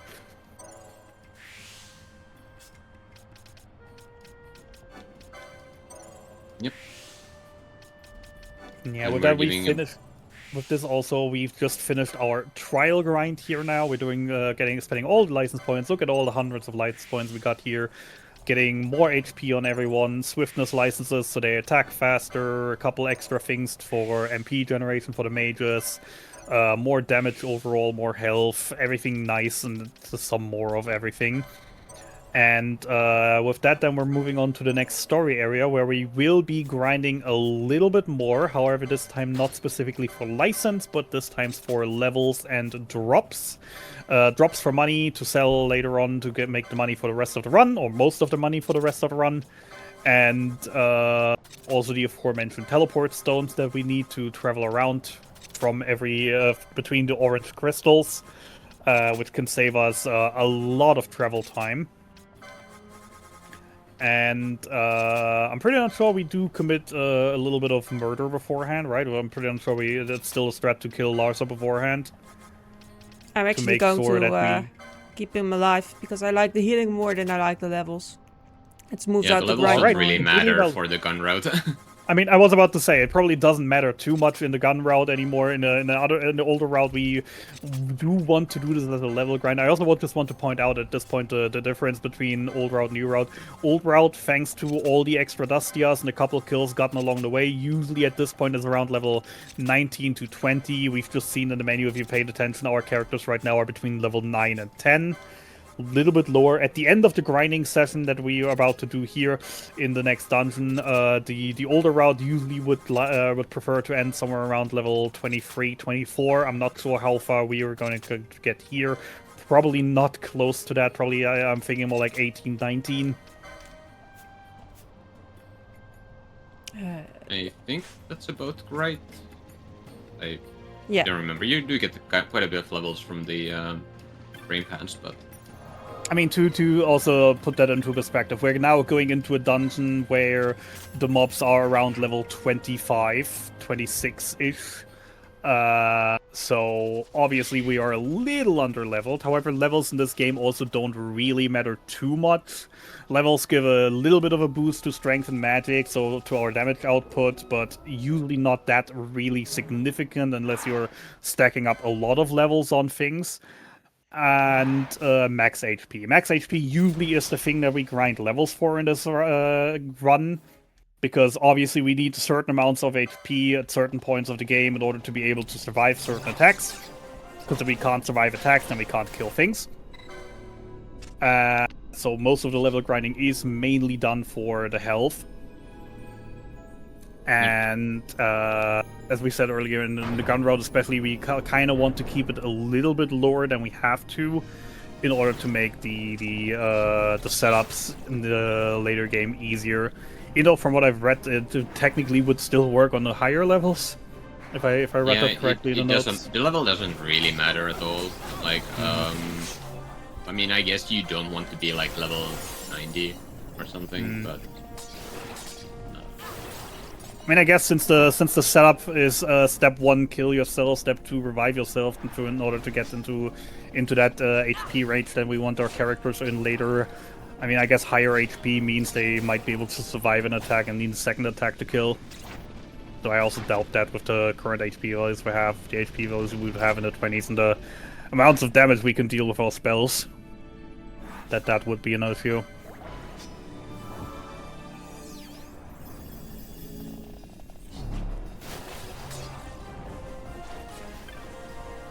So yeah, we're coming up to the jelly grind, where we might want to also explain a little bit to how enemies work in this game. Enemies usually have fixed spawn points from which they can move around a little bit after you kill an enemy.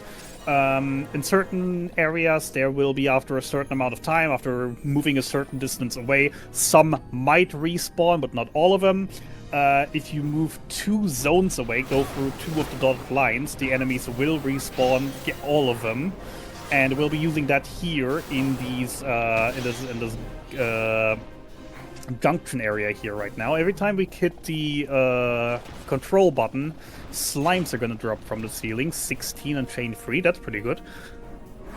Every time there's gonna be a lot of slimes falling from the floor, and then by just going around and about, we can do those 2 zones away for them to respawn. Thanks to the thanks to the gate controls locking off the access to the other areas.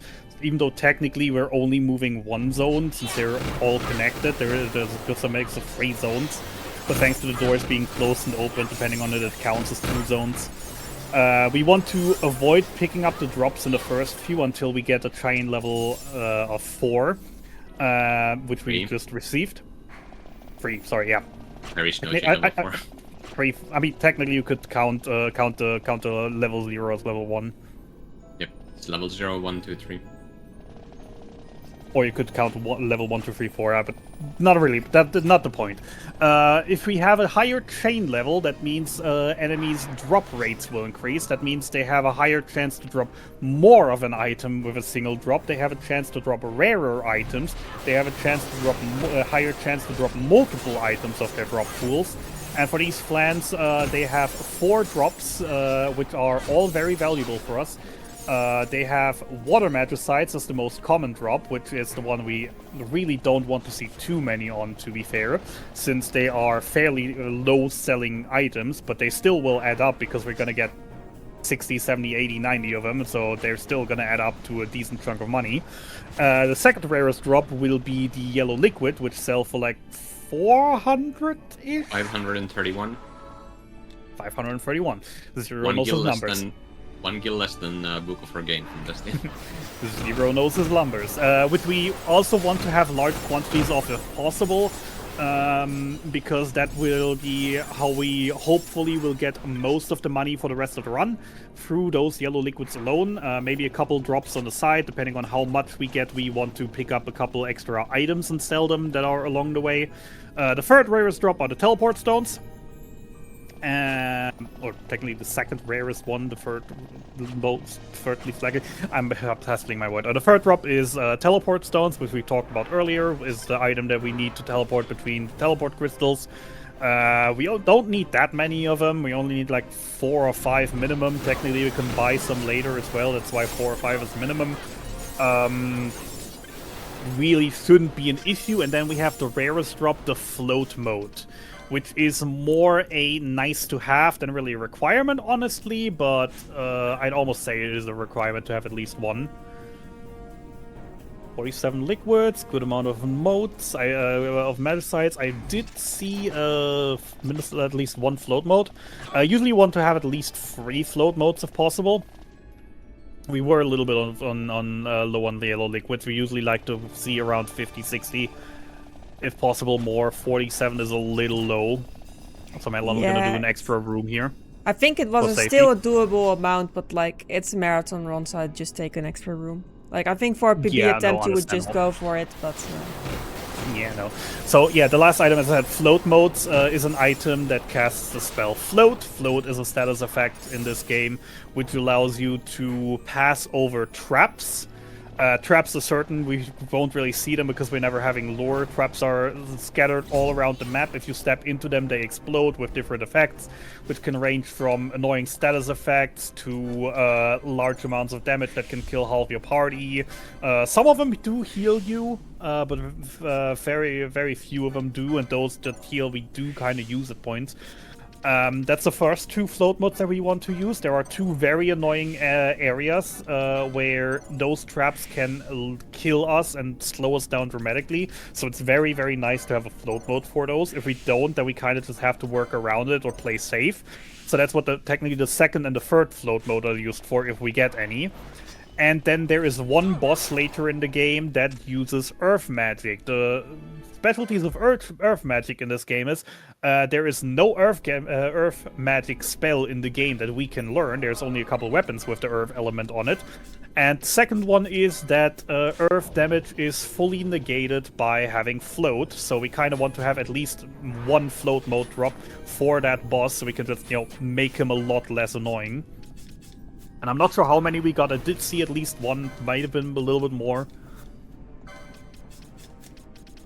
And yeah, with that we finished our farm and we're setting up for Tiamat. Tiamat, once again, is a boss that would, if we cast spells at him, counter it by casting Reflect on himself. So we're doing Reflect strats ourselves in order to just cast on ourselves. Then we don't care that he has Reflect because we're not casting at him, so it's not getting reflected back to us. Also, by now we have the decoy spell slotted in as a gambit, which has the lure effect, which we see right now on Belfier, the little duck symbol you see flashing on his health bar every now and then above his head. That is a aggro spell that makes it so whenever this character is in the range of monsters, the monsters will always target this character as long as he's on sight. That way we can protect our mages from being hit, or later our gunners from being hit. And on top of that, we also use the spell Bubble by now from Larsa, which is a spell that doubles our maximum HP, which, is nice. Double HP is never a bad thing to have. And yeah, with that, we're done with the mines, and we're heading to the Snowlands, which I just want to point out real quick. Final Fantasy XII really is a beautiful and colorful game, honestly. Such a wide variety between vast deserts, snowy mountains, luscious green forests. Deserts. And don't forget vast deserts. Yeah, there's just so much different landscapes and everything, and it's all just so beautiful. Even though some of them being next to each other doesn't really make sense. Like, why is this snow fine, but why is this forest fine, but the 2 forests around it are covered in snow? Like, why does it not snow in Golmore, but it snows in Feywood and Paramina? They're literally next to each other. Yeah, the jungle next to a snow landscape, yes. I mean, yeah, if it snows in... if it would snow everywhere that's next to a snow place, then it would snow everywhere. Like, the snow has to stop somewhere. That's true. No, that's fair. That is also, I think Paramina is like a mountains region, so we are like in high altitudes, which is why it's... for Paramina especially, yes, but like Feywood is not. Feywood is the same height level as Golmar right next to it. Yeah, Feywood is a misty place anyway. Like, there's a lot of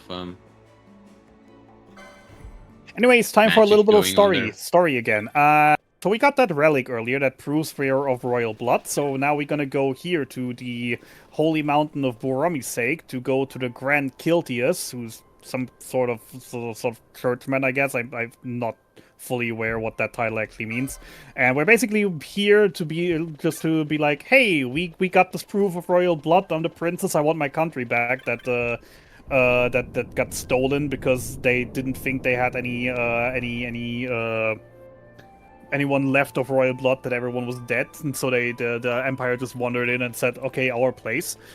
So he wants to take it back, and Larsar was here to tell us, all right, please do that, and then declare peace with the Empire to stop a war, and everything will be fine. However, we are now learning not everything is going to be fine. The Emperor is dead, his son is a douchebag who wants this war, and everything is turned upside down, and we're just like, okay, we need more power, we need something to defend ourselves.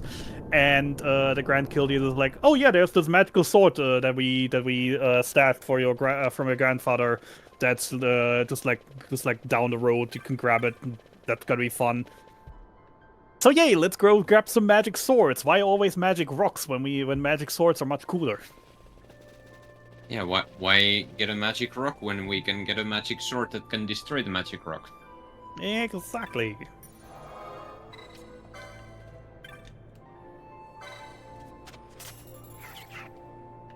Yeah, making sure to touch the crystal. If we wouldn't touch the crystal, we wouldn't be allowed to teleport here in a moment. Not the worst run back. I think it was like 2 or 3 minute run back if you forget to, but, you know, why waste 2 to 3 minutes if you can just, you know, do the thing that takes 10 seconds? Yep. Definitely not done this mistake before.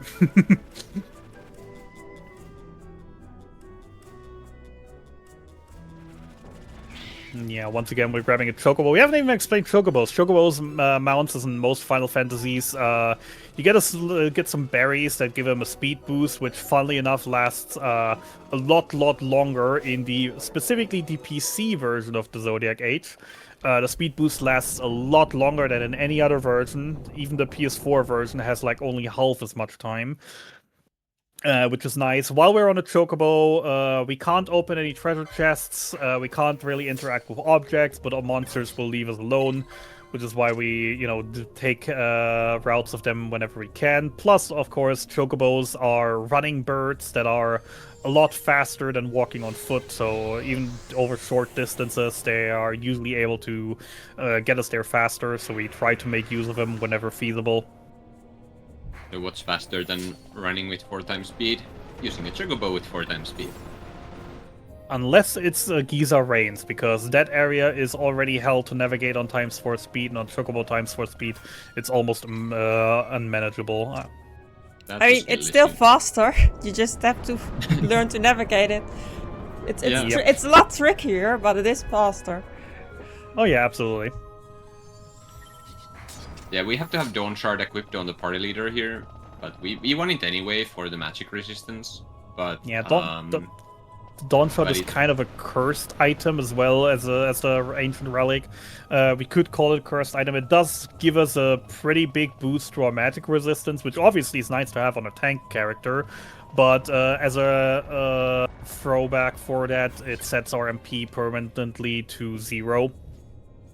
Which means the character that wears it can never cast magic again, which, you know, in some settings you'd kind of want the tank to also be the buffer, so, you know, you don't have to have the healer buff you all the time, so they can focus on heals, is at least what I usually did casually, so I always wanted to have MP on my tank, but in this reason right now we're healing with high potions, the buffs are done by the other characters, so we really don't care about the 0 MP throwback. Yeah, he's really just a punchback that needs to keep himself alive.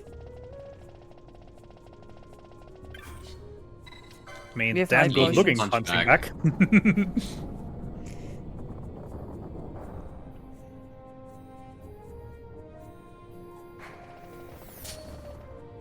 Yeah, the place was sealed here, by the way. We have to solve a few riddles, break a few seals. We're coming up on a little bit of RNG. We have to make 3 statues turn in certain ways facing the big statue in order for the big statue to lift the sword, opening the room to the boss room, and with that the magic sword. They can look in 3 separate directions the moment you find them. They can either look 1 rotation away or 2 rotations away from the place that we need to be. There is a little bit of RNG to that, however that happens. Usually, statistically, there is a 1 in 3 chance for it to look in the bad way. There are 3 statues that we need to move, so on average, there usually is 1 bad statue. They have also a little bit funny with the interaction with the times 4 speed up, where their animation goes faster, but the sound effect doesn't play faster, and due to that, you can't immediately interact with them again if you need to turn it 2 times. We found a little way that if you just move away a little bit, however, that overwrites it. And that makes it a little bit faster, but usually we just prefer to just see 1 turning statue and be done with it.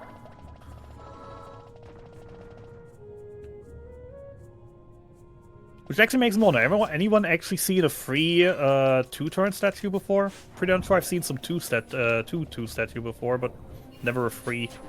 Well, I definitely have. Played this game enough to... Yeah, I was about to say, if any one of us, probably 0. with all the different categories and everything you've done. And oh boy, it's another gimmick boss with a gimmick that we really don't care about. Say hello to Vinescar and then immediately say goodbye to Vinescar again. This boss is an absolute. This boss is an absolute laughingstock, even casually. I'm not even sure why they gave it a boss room and a boss name and a boss health bar. The gimmick for this fight, especially in particular, would have been that your armors have a secret value. Oh, there's a two-turner. Oh well, 1 and 3, as we said, it's the average. The gimmick is that all your armor pieces have a hidden value called a magnetic value or metal value. And the gimmick that Vinescar here has is a magnetic field that makes all armor with a high magnetic status way heavier and therefore slow you down. However, the only armors that really have that would be certain weapons, shields, and heavy armors. We do use a dagger and a shield on Balthier, would slow him down, but since he's not our main attacker, yeah, we don't really give a damn about that. It's like the worst gimmick in the entire game. It's the only boss that has it. All the other gimmicks are actually challenging to some degree that most of the other bosses have, but Vinescar is just a joke that really would have deserved to be a little bit more, honestly. Yeah. But yeah, the chance for a triple badge statue is 1 in 27, so it's not that rare. Like, that's like what, 3%, 4% chance? Yeah, like if you run enough, then you will see it. Yeah. You will curse the day that you see it, but but as I said, it's about what, it's like maybe 5 seconds extra per turn, so that'd be 15 seconds for the dungeon. It's not the world, but you know, if you're on a very, very good run that's minutes ahead, you're still gonna complain about the 15 seconds. Alright, Matoys, fun little fight. Once again a reflect caster that would be annoying us. And on top of it come all these little ice sprites around her, and she's gone. The ice sprites are annoying in the case that when they detect that someone around them is casting magic, they counter that by casting sleep on that person, which can be annoying, but usually we don't care too much about in this case. Yeah, since both here has decoy, they can't use the... Literally can't. Okay, cool. What's thinking right now? Can that bypass decoy, or would they just cast sleep on Balthier in that moment? Would it be redirected? Probably that, right? That they would still detect it. They just cast Blizzard on Balthier. Yeah, alright. And cool. Balthier doesn't take any damage because of the Dawn Shard, so... Yep. Fun times. Yeah, and there's like the little thing with positioning that you reflect back to the closest enemy. So I did need to make sure that Mateus was actually in the front there. Yeah, you need to have all your characters closer to Mateus than any of the Ice Acers, otherwise they will hit the Ice Acers, and if you hit the Ice Acers, they have the ability called Return Damage, which makes you deal 5%, or you receive 5% of the damage you deal, and because we're dealing a lot more damage than our health is, we can actually die to our own spells if we kill if we damage the Ice Acers. Happens. Also, maybe to mention why Matoys died so fast. Matoys can be a tricky fight at times, honestly, but comes with a very big very big weakness, being she is weak to thunder, and we've just stacked all the things on top. We've stacked Thundara, which is AoE thunder, which, you know, every cast counts as basically as 3 attacks thanks to Reflect.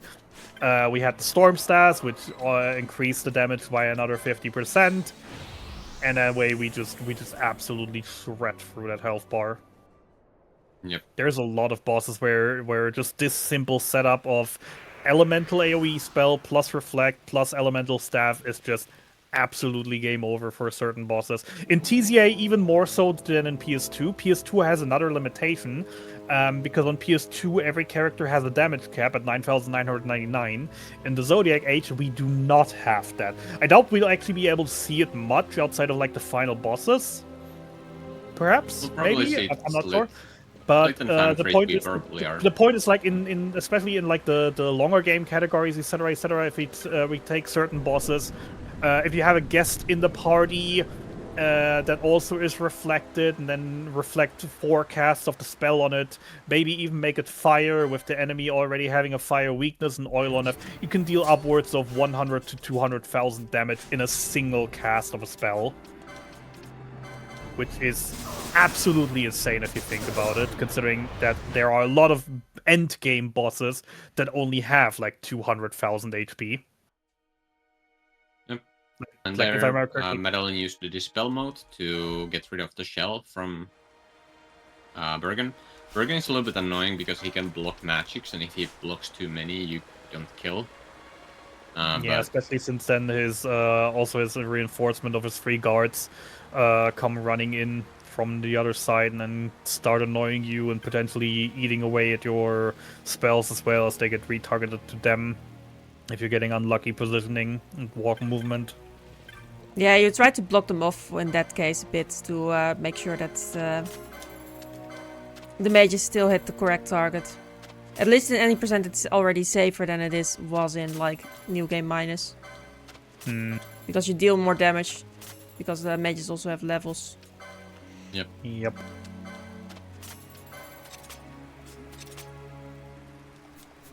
Yeah, buying a couple of flame staves here now. The flame staves give a boost to fire magic, so that's gonna be nice when dealing using Firaga, which we can buy in the next shop for our first tier 3. How are we Well- looking on money, by the way? I'm pretty unsure. In the old route, we usually wanted to be around 50 to 60,000 with this, so seeing 40 at the start is not too promising for me, but I also don't know how much we're actually still buying in this route. I think it should be fine because like I already took an extra room and I even took on the ruby ring. thingy chest that is kind of optional anyway, so it should be fine. Alright. Still gonna grab the Thieves' Cuffs? I mean, it's only 2,500. I might but, as well. You know, I doubt it will make that much of a difference, but I might as well. I mean, it's 2-second detour.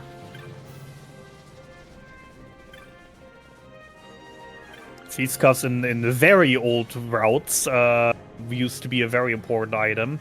Thieves' Cuffs an accessory that doubles the chances for all steals. So if we're talking about, for example, earlier the Berserk Braces that we stole from Trial Mode, which was a 3% steal, with Thieves' Cuffs, that 3% chance would have been a 6% chance.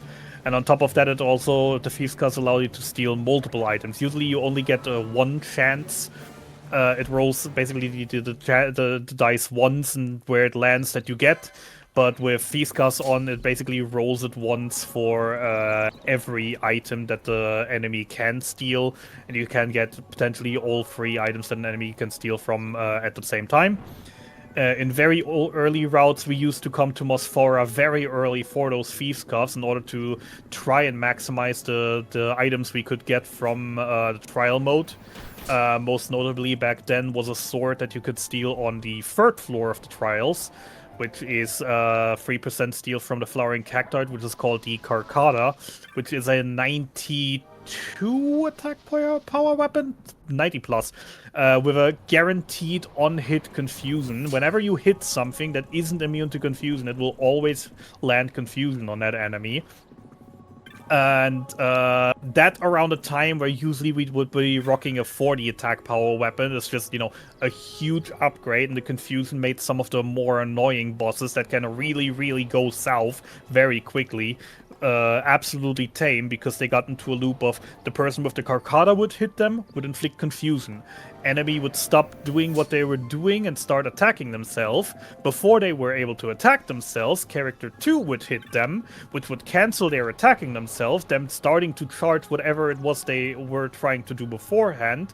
But before being able to do that, be hit with the Carcada again and be confused again, and be then in an infinite loop of that until they were dead, literally not doing anything. It's always a glory to behold when you get into that loop. But yeah, for the gun route now, the Carcata would be a worthless drop. It'd be only 10,000 gil sell value. That's the only value you'd get out of it. But it used to be like a huge thing in the older versions of the route. As I said, so much so that we used to go out of our way to get the Thieves' Cuffs early in hopes of doubling the chances to get them. And there's also a route on the PS4 where we RNG manipulated the 2 Carcatas and ran with those. Also, Moogles! I still love the bunny Moogle design in FF12, honestly. They're still my favorite Moogles in Final Fantasy, probably. They do look cute. So yeah, simple question of what's happening. We got the magic sword. Empire invaded the holy city, killed the holy Kiltias, the leader of the religion. And yeah, war is about to break loose. And with our magic sword now that is capable of destroying the magic stones, we're heading for the capital of the evil empire. Hoping to invade there, find their magic stones, which are pocket nukes in disguise, to destroy them so they can't use them in the upcoming war. And on the way there, we can't fly there with Balfir's airship because we're flying into enemy airspace. They're going to be patrols, and we're wanted fugitives by the Empire, so that wouldn't be good. So we're going on foot, and in the meantime, we're coming through here through Salika Forest, where these Moogle workers just were repairing the gate, except they were all on break for way too long already, and their boss was already like, where the heck are they? Hey, could you go look for them? So we collect them, told them, hey, break's been over, so it's half an hour, get back to work, you lazy bumps. And then they fixed the gate, and now we can progress further. We're now already behind enemy lines. We're technically already on the land of the Empire now. The coast here is a little bit more of a neutral zone, technically, though, that is mostly inhabited by bounty hunters that have a very fun side quest, to be fair, but we're not going to see that in 90%. We will, however, see that later this week when Zero will be running Order of Ambrosia on Thursday. Yep. And yeah, we're doing some more shopping here. The main thing we're looking out for here is more spell upgrades, because from here on out, the shop here will be selling Fire Raga, which obviously Ga is stronger than Ra. We're also grabbing a little bit of armor, and then our first few guns for the rest of the game. Yep. Maybe also to start talking about why guns are so great. Guns are a special piece of equipment, technically speaking, since they have incredibly low attack power. But you may be wondering, but if they have incredibly low attack power, why would we use them? Ah, you see, that is because they have special properties for this very low attack power. Guns ignore the enemy's defense entirely. In the damage calculation, defense is just not used at all. They also can't really be affected by character stats. It really only rolls with the extra damage buffs and the power of the weapon and the power of the ammunition. The character stats are kind of left out front, so higher, getting them to higher levels. Not just it's completely left out. Like the damage calculation is simply you take the square of the attack power, and that's it. And well, put in random elements to it, but. So, and then we just, stack our damage buffs on top of it, and then suddenly we're gonna be able to hit enemies for massive amounts of damage. However, obviously the game knows that this is broken, so it made some anti-gun measures. There are certain bosses that have a specific passive that reduces all gun damage by 88%.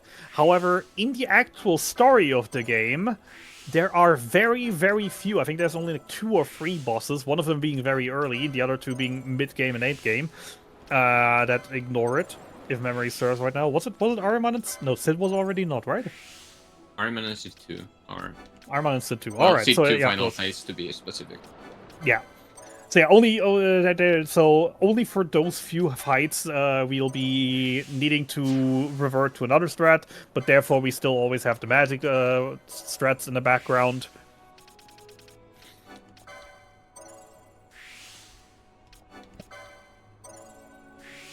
Yeah, still doing the menu, actually setting up the gun users now.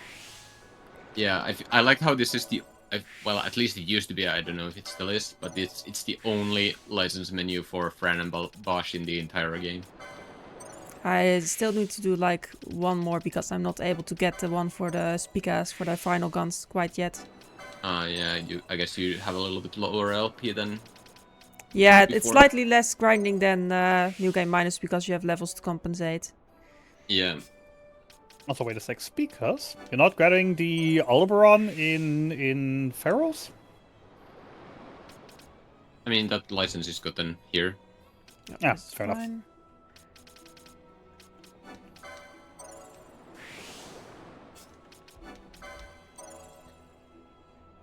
I guess Brunello can actually already get everything she needs.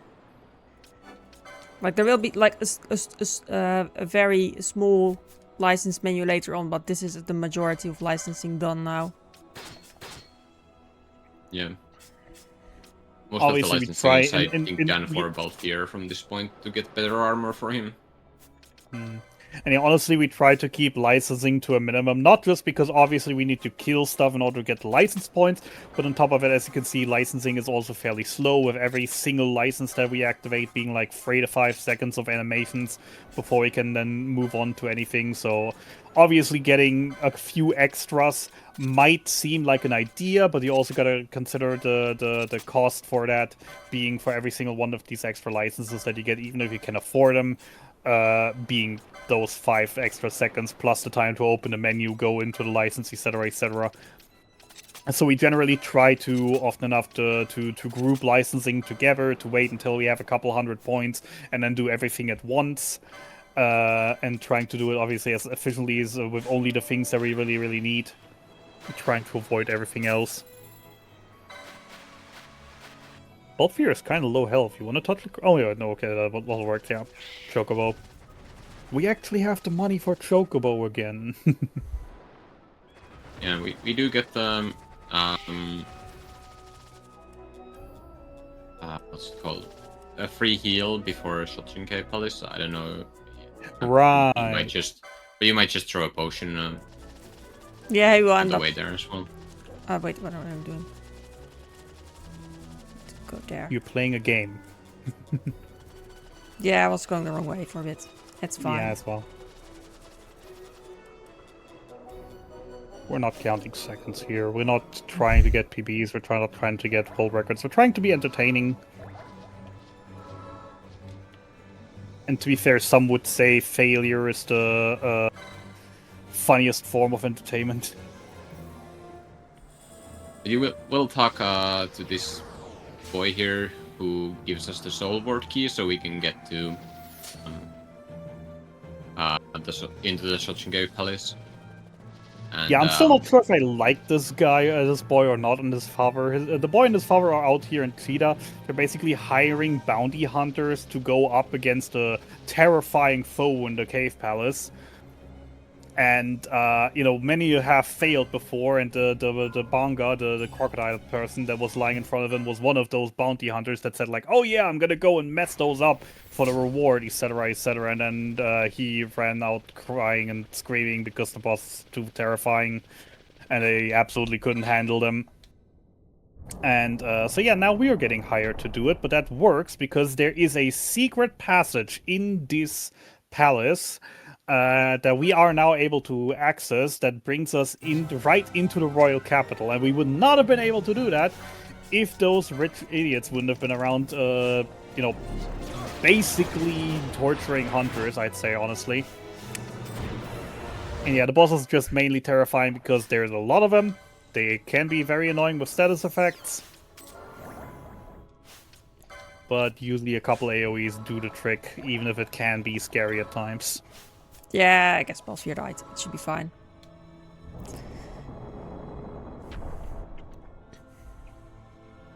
One annoying perk of this game is that whenever you are in an action, you can't interact with the stuff like Objects the around you. like the door and stuff. Also, oh hey, we actually have ass on bangle, so you see these red traps here right now. In this case, those are two very beneficial traps. The one was an HP heal, the other an MP heal, which now helps us, get our stats back after the drooling battles and in older routes, the little bit of grinding we would have done on the way, killing a couple snakes for a couple extra levels. Making sure that we, thanks to those traps, have enough. There was a save crystal you might have seen. Why are we not just taking that? Well, because that save crystal, ladies and gentlemen, was a mimic. If we would have tried to... Ooh, confusion. If we tried to talk to it, it would have attacked us, and would have been annoying to deal with. It would have taken a lot longer to deal with than, just taking the traps to full heal and running past.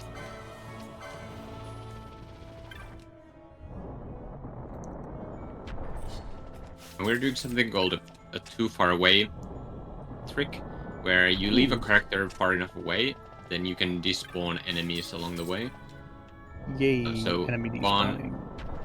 One is queued with a potion, but Balthier moved far away from Vaughn, and then that made it so that Vaughn was... Yeah, the base idea is, since we manually gave the order to Vaughn to heal Balthier with a potion, that order overrides everything. And once we then move outside of his radius, the character is like, but I'm supposed to heal Balthier. I'm not sure what I'm supposed to do. I was told to heal Balthier, and that's what I'm supposed to do, right? And since he can't do that, since he's too far away, the AI is just gonna keep him there, far away, not even trying to move him closer again to use the potion. It's just confused.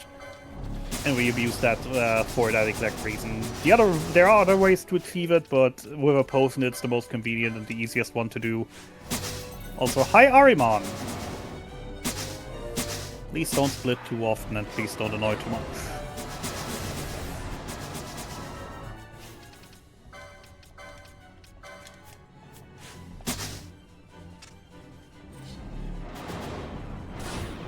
He is annoying a bit much. See, Ahriman is technically not really that bad a boss. He can be a little bit annoying with a couple status effects, but the main thing that makes him annoying is that after taking certain amounts of damage, he will teleport away, then make a copy, then the copy will make another copy, and then he will make another copy, and then the copy of the copy will make another copy. And if you're not having any way to deal AoE damage, which we luckily have with our spells, that one can be really annoying. Also, you can see all these traps around here. Dodging all of them would be kind of annoying, especially with the two AIs trailing behind us, so this is where we just use one of the float modes to just deal with this annoying room better. I personally, if I don't have a float mode, I usually just get Ash in since she has the bangle, let her run solo, so get the other characters out, and just hope that the enemies around me don't murder me.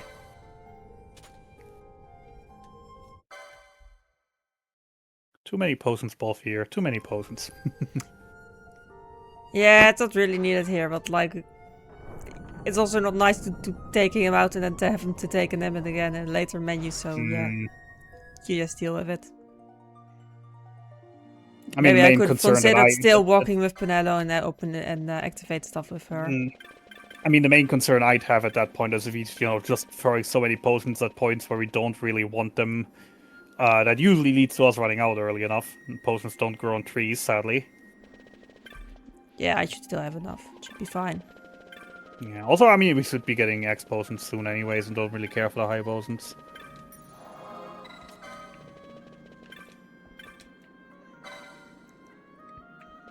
So, welcome to Old Arcades. These are basically the slums of the Royal Empire, and oh no, there are guards that don't let us pass. Luckily, there's an info broker that is happily selling us the information of how to get into the city, and the information that we're getting from him we're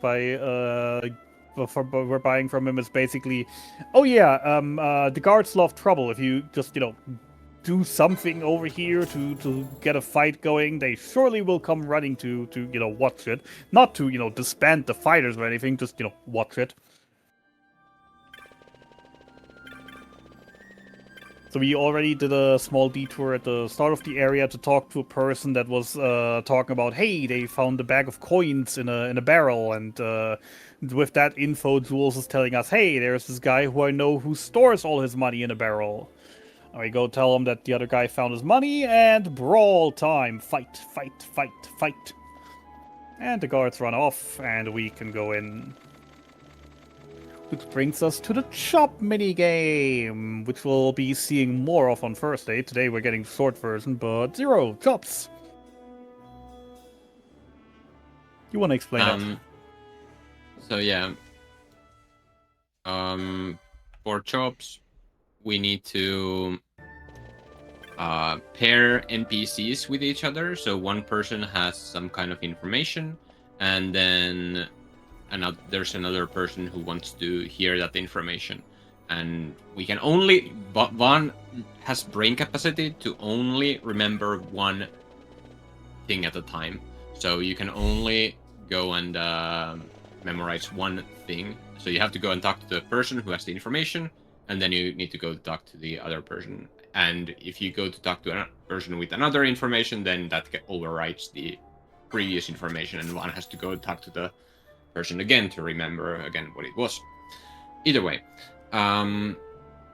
So in the Zodiac Age, we need to only get 3 chops to proceed. We used to need to get 9 in the original, or is it 8? 8 or 9, something like that. Either way. And you need 28 chops to do the whole minigame, but we don't need that in any percent. But we first talk to the gentleman onlooker, who's looking for people who are working hard. Then we tell that to the eager crier, and he gives us a job. Then we talk to the senior researcher, who wants to know that the failure that the failed researcher made ended up making them a lot of money, but the failed researcher is really disappointed and totally misinterprets what we say, and is like,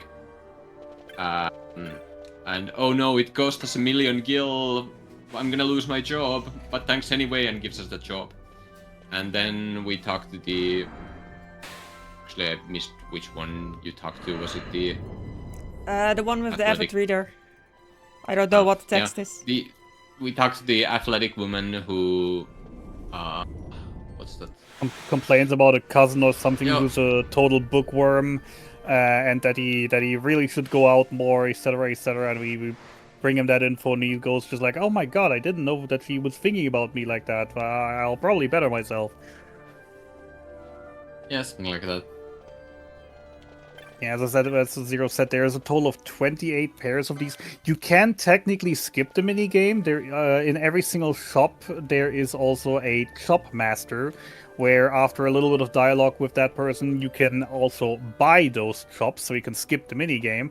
However, they cost 20,000 gil for every single chop, and you can only buy one at a time, and after buying one, you need to go through like 20 lines of annoying dialogue again before you can buy the next one. So it's not just very expensive, but also very, very slow, so not really a valid use for the speedrun. And yeah, the reward for getting all 28 is you can trade it into a sandalwood shop, which gives you basically this here, right here, is like a VIP area that only selected people that have these shops can go into. That's like the higher upper class of arcades. And then there's like the highest uppest class that you can only go to with the sandalwood shop, which has like 2 side quests in it that we don't even really care about in 100%, but one of the 100% of the Order of Ambrosia requirements is also that we need to enter every zone once, so we need to do, sadly, the all 28 chops for the minigame in order just to enter the zone, and then we leave it again, and we never come back ever again. What do you mean, sadly? Don't you like chops? I like chops in the randomizer, where I can buy them in bulk for 5,000 gil a pop. I can just tell the man, hey, I'd like to buy as many as I can afford. But yeah, we made it to the Draclor Laboratory, the weapons research facility of the Empire, where we are thinking that the magic rocks are hidden here.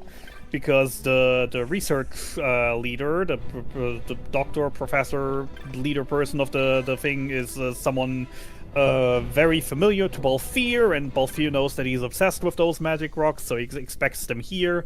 So we're invading, finding out there was another invader already who kind of slew everyone, and then kind of tore apart the room, where we then found an access card. And now we get to run circles with playing hot and cold. And, ooh, elevator troll, never a nice thing. Randomly, I guess that's one way to deal with them. Yeah, randomly those elevators can be used by the NPCs to call in reinforcements, which means we can't use the elevator for a little amount of time, which is, you know, it's not the end of the world, but it's like 5 to 10 seconds that we have to just sit there, wait for them to show up, kill them, and then wait for the door to close again before we're allowed to use it.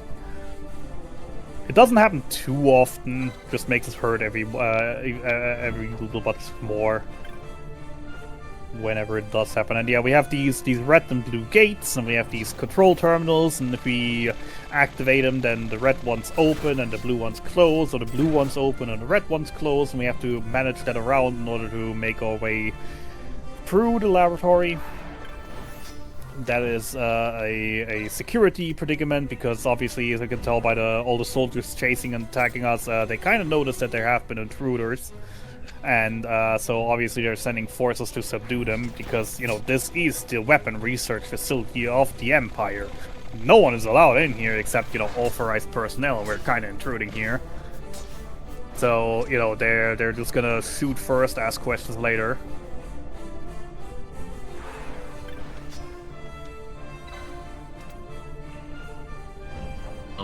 More like he does with sword first and ask questions later. I don't think many of them have guns. Fair enough. Right, the gun wieldings are only really in the prison and in the Bahamut at the end. Which can be annoying. I said, we explained, ooh, that's a low wall, okay. Well handled. As we said earlier, guns can hurt quite a lot, since they're completely capable of ignoring armor. That also goes for enemies that use guns, which only we see very few of, but it's entirely possible that if you just get surprised by a group of 2 or 3 gunners in the final dungeon, that they can absolutely demolish your party in seconds without you even realizing what's happening. And oh boy, we're now starting with the guns. So, gun setup. Gun setup is interesting. So there is a buff in the game called Adrenaline. Adrenaline is a buff that gives us 50% more attack damage, power, whatever it is exactly, when the character is in critical HP. In order to get our characters to critical HP, we first killed them, which obviously put them at 0, then gave them Phoenix Downs, which revived them exactly on 20% health, which is only a single HP over what we need them to have, and then we equipped them some armor that increases their max HP to now put them in critical health. So we now have the characters ready with that double damage buff, basically, or 50% more, or whatever it is exactly for Adrenaline. Zero knows the numbers. It's double damage. It is double damage. Okay, yeah. So that is the main way we're gonna move forward.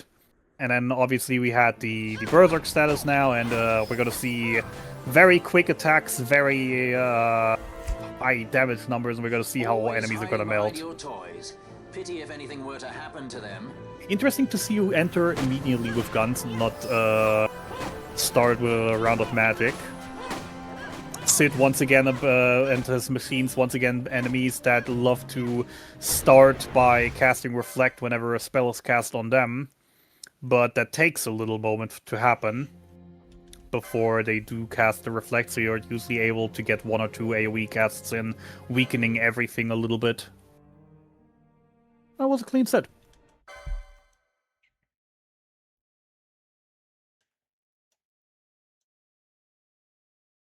Yeah, it was nice to get the level up before the cutscene. That slight time loss compared to New Game Minus. Yeah. I mean, overall it's still faster, but still.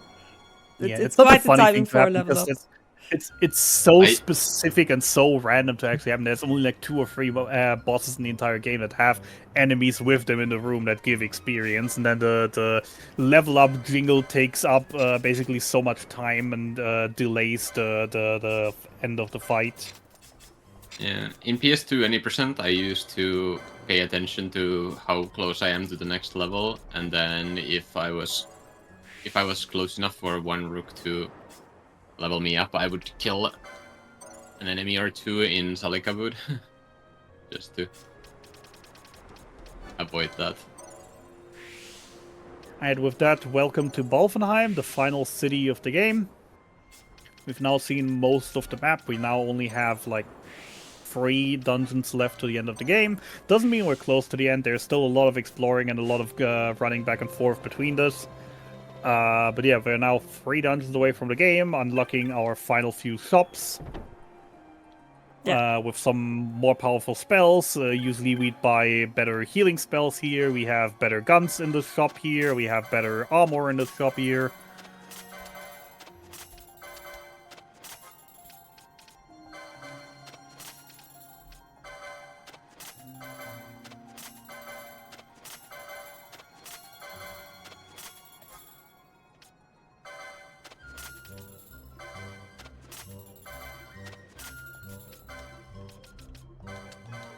A lot of stuff we don't need anymore. Honestly, it still always pains me seeing us sell the golden amulet. I'm usually good enough on money that I don't have to. But even then, I mean, I know we're not using it anymore, but still, selling a gold amulet in TZA just feels wrong. We just already sold. We already did our last license menu just now, so what are we using a golden amulet for at that point? Yeah, I know, but that it's like the thing with you know the casual in you that screams out every time you do something in a speedrun. Like if you use an elixir to heal 1 MP in Final Fantasy III, that's still always. I know it's the best way to do, and I know we can do infinite elixirs in Final Fantasy III 3D, but like it still hurts my soul using an elixir for a single MP. And the same thing goes for the golden amulet, because in the PS2 version you can just buy them. There's plenty of shops to buy them. In the Zodiac 8 version, there's like 2 you can get from chests, 1 you can get from a side quest, and then if you want any more, it's like a 3% drop with a very specific kill method on certain enemies.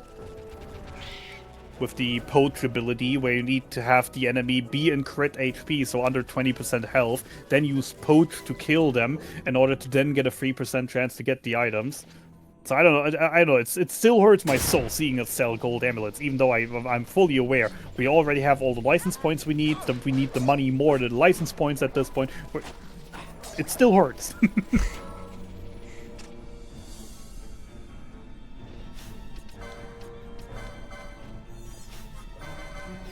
Alright, coming up to another very interesting boss here in form of Rafflesia, the magic caster's worst nightmare. Rafflesia is a boss that comes with a MP drain arena. That means every second we're in there, our MP are slowly getting drained, or not even slowly, you're in there with the ×4 heal for like 5 or 10 seconds and you're empty.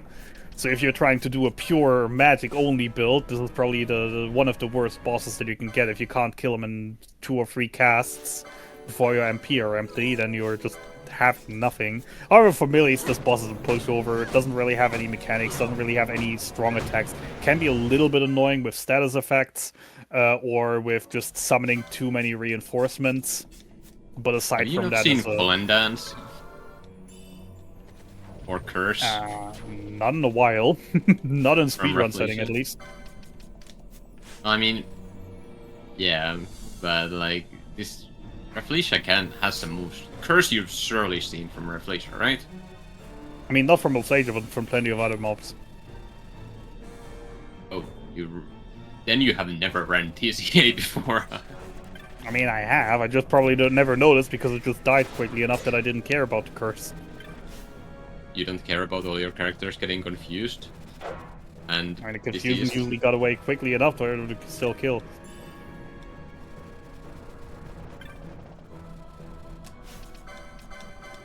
I I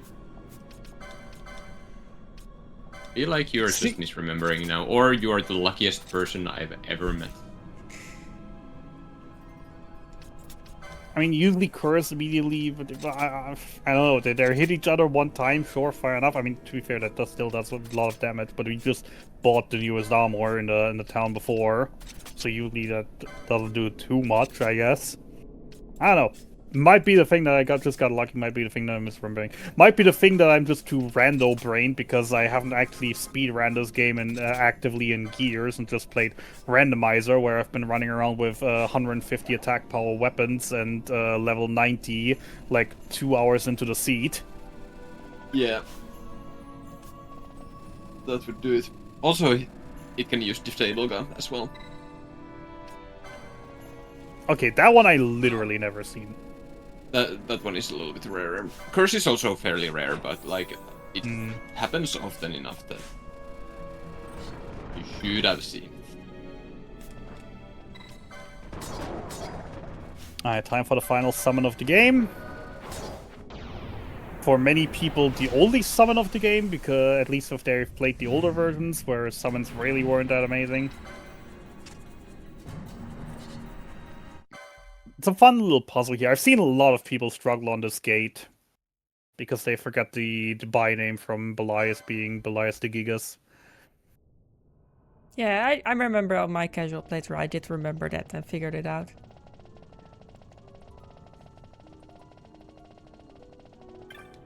Like, it does give a hint in text like that, yeah. Righty then, next up, Daedalus, which used to be one of the more annoying bosses in the run until we figured out, hey, just space out our characters a little bit and he literally can't do anything. In the earlier days when we used to use 2 melee characters for this boss, really bad, because after a certain amount of damage and a certain amount of health down, he will use a very strong AoE that at our current level most likely will wipe the entire party if they're standing too close. But especially now with the gun route, or also with the newer routes from the sword routes, we just left Ash as a mage casting from a little bit of a distance, so we only had one person stand near him that got hit by the AoE, and then our healer could get that person back up, and everything was fine after that usually. Or, you know, you just got a Carcata because the boss is susceptible to confusion, and then do the confusion loop that I've talked about earlier.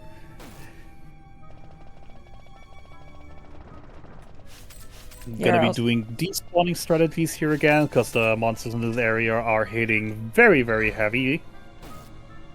Yeah, and also can do a lot of nasty status ailments, and I really don't want them hitting my tank and not being able to move forward because I'm stopped or whatever. Yeah, the flying gargoyle thingies can cause stop. The Marlboros we'll be seeing a little bit further down can cause all sorts of things. Classic Marlboros.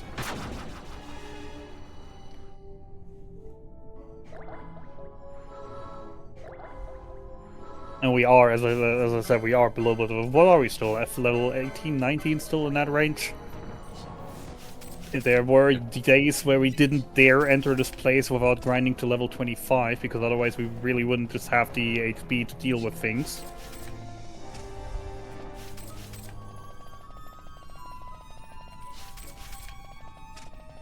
Newbie, yes, technically yes, but it takes a lot of effort to actually learn the systems, etc., to get to a point where you can set it up that way.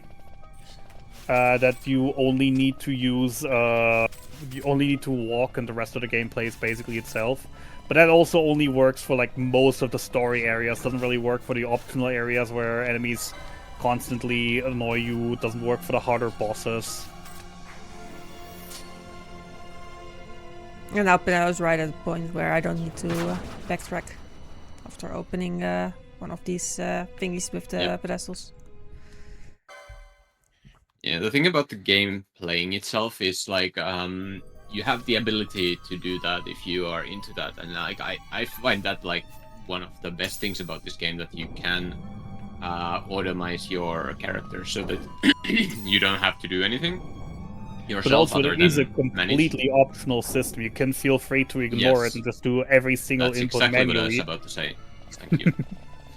Also, you still have to like make the decisions. It's just that it removes the manually inputting attack every time manually, or things like that. So all the decision aspects are still there for you. It's just like the actual press of the button that's changing, which I don't find it that takes anything interesting away from the experience. Yeah, I agree.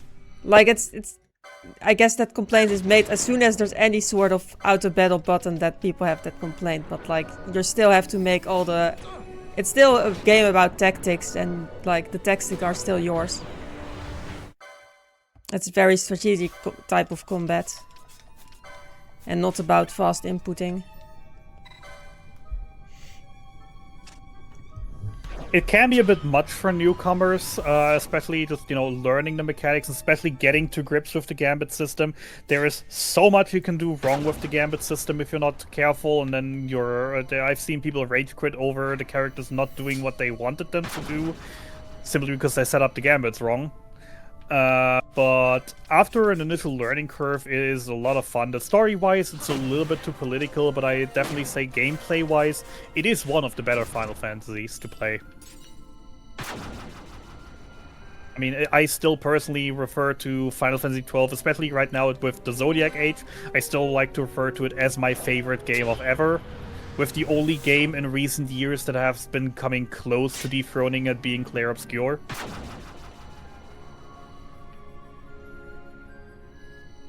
But also it could be a little bit of bias simply because, childhood nostalgia at times.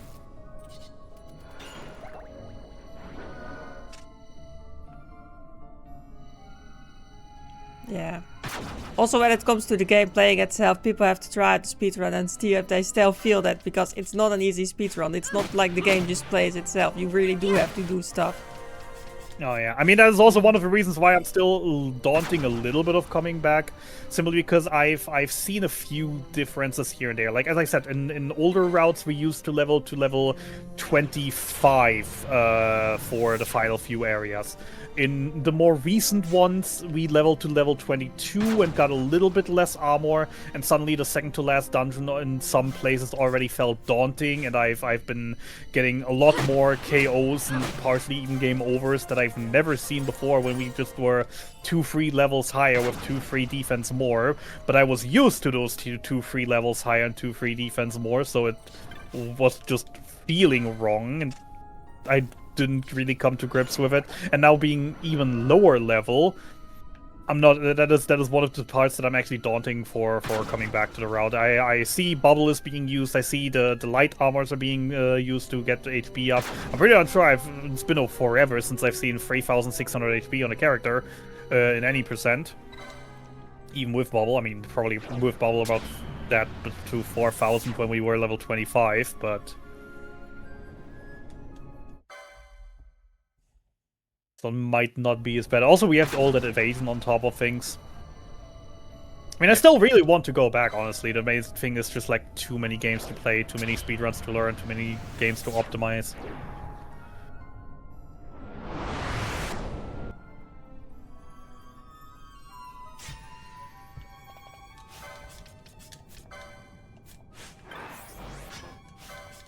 Alrighty then, for a little bit of story catch-up, the leader of the Weapons Research Laboratory told us to go to Girovagan because he's going there with the magic stones, luring us in.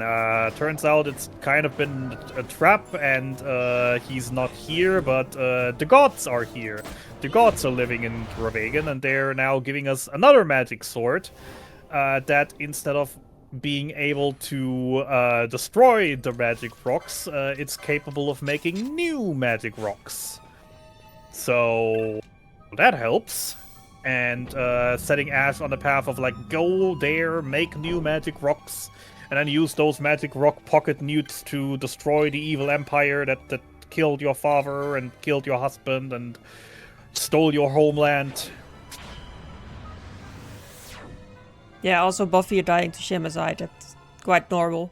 I'm kind of expecting him to die, but usually, like, the gunners have enough time to kill off the enemy anyway, so then I mean, if the tank stays alive long enough that the gunners are kept alive, then he did his job. Yeah, Shemazai is the first kind of roadblock in the speedrun since he starts, we're starting now to hit places where bosses are capable of just one-hit KOing our characters if they want to, if they feel like it. Not with every move, but they usually, every boss from now on has like 1 or 2 moves that, if used at the wrong time, could cause a game over at any time if it falls unfortunately. Shemazai and the next boss Hydros are notorious for that. Or at least were notorious in the older routes. Not sure how much Hydros has changed, probably not too much. In terms of how much he can annoy you at least.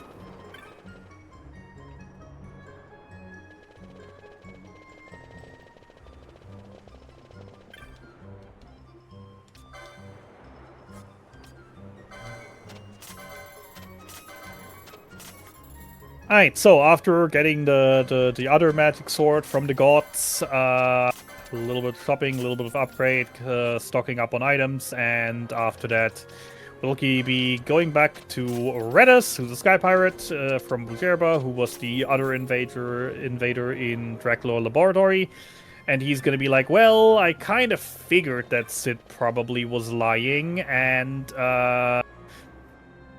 if you... I kind of felt like it, and so I've investigated in a direction, and I kind of found another lead that also has something to do with a message we got from the gods that kind of corresponds. So we're off to the Pharaohs of Ridorana, which is literally placed at the edge of the world, just surrounded by an enormous waterfall. It's such a beautiful scene, honestly. Sadly, we're not going to see that because watching cutscenes is slow. And yeah, at the top of that, we'll find basically the mother of all magic rocks, which we can either destroy with our magic rock destroying sword, so all the magic rocks lose their power, or we can use the new swords from the gods to make more magic rocks to fight the Empire's magic rocks. But, you know, bringing nukes to nuke fights never been the most amazing option, honestly. But it has been the most effective option. You know, who fires nukes when you know that the enemy also has nukes? Yep.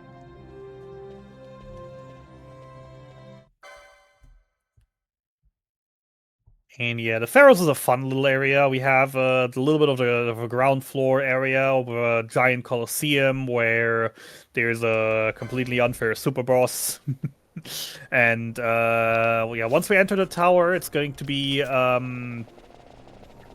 separated into 3 parts, separated into 100 floors. The floor count is more added flavor than really anything important. The main idea is just like every floor is going to have a gimmick.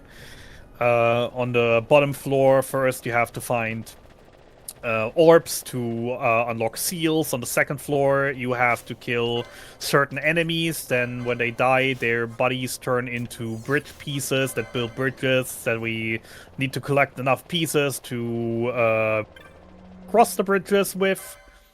But there's 2 different kinds of bridge enemies, one for green bridges, one for red bridges. If you were trying to build a green bridge, green bridge, I'm sorry, that was an honest mistake.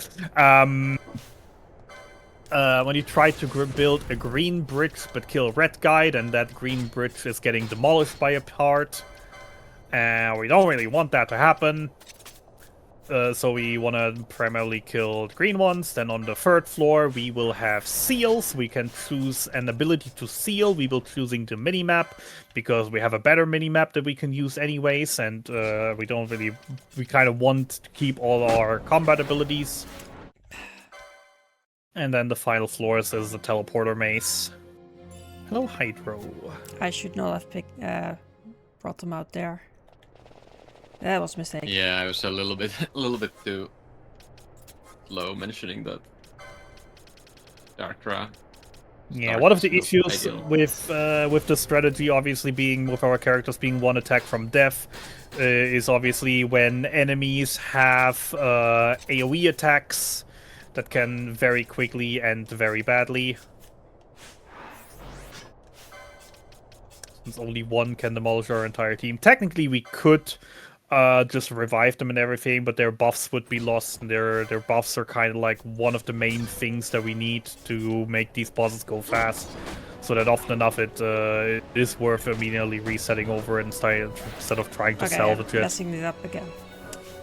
I guess right now I can just try to revive and make it work that way. Yeah, at least Bosch has his buffs.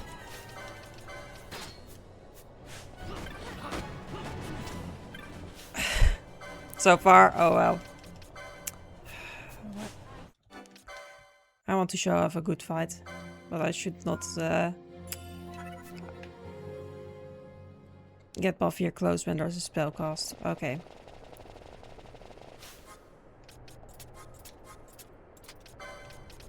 Yeah, Hydra-Head's always been a fairly annoying enemy. This time around more because of his AoE abilities. Back in the days, it just used to be he can cast a lot of nasty status effects, including the multi-status spell Curse, which inflicts confusion, which is self-explanatory. Virus, which makes your current HP your max HP, so in other words, you can't heal, and if you die, your max HP is 1, and you can't ever go beyond 1 unless you heal the status effect. And a couple other annoying ones. He has a move called Firga, which fully removes the MP of the characters targeted. Oh, wonderful. There we go. You have a bonus Berserker Bracers. That's where we would have picked it up if we didn't get the second, or if we didn't get the Lucky Trials one. Always fun when they spawn first try when you don't need them, but if you actually need them, they stay away. What's the chance for that one again? 25%? 20%? Something has like a that. low chance. It has a low chance to spawn, but if it spawns, it's always a Berserk Bracer. I think it's 25% chance.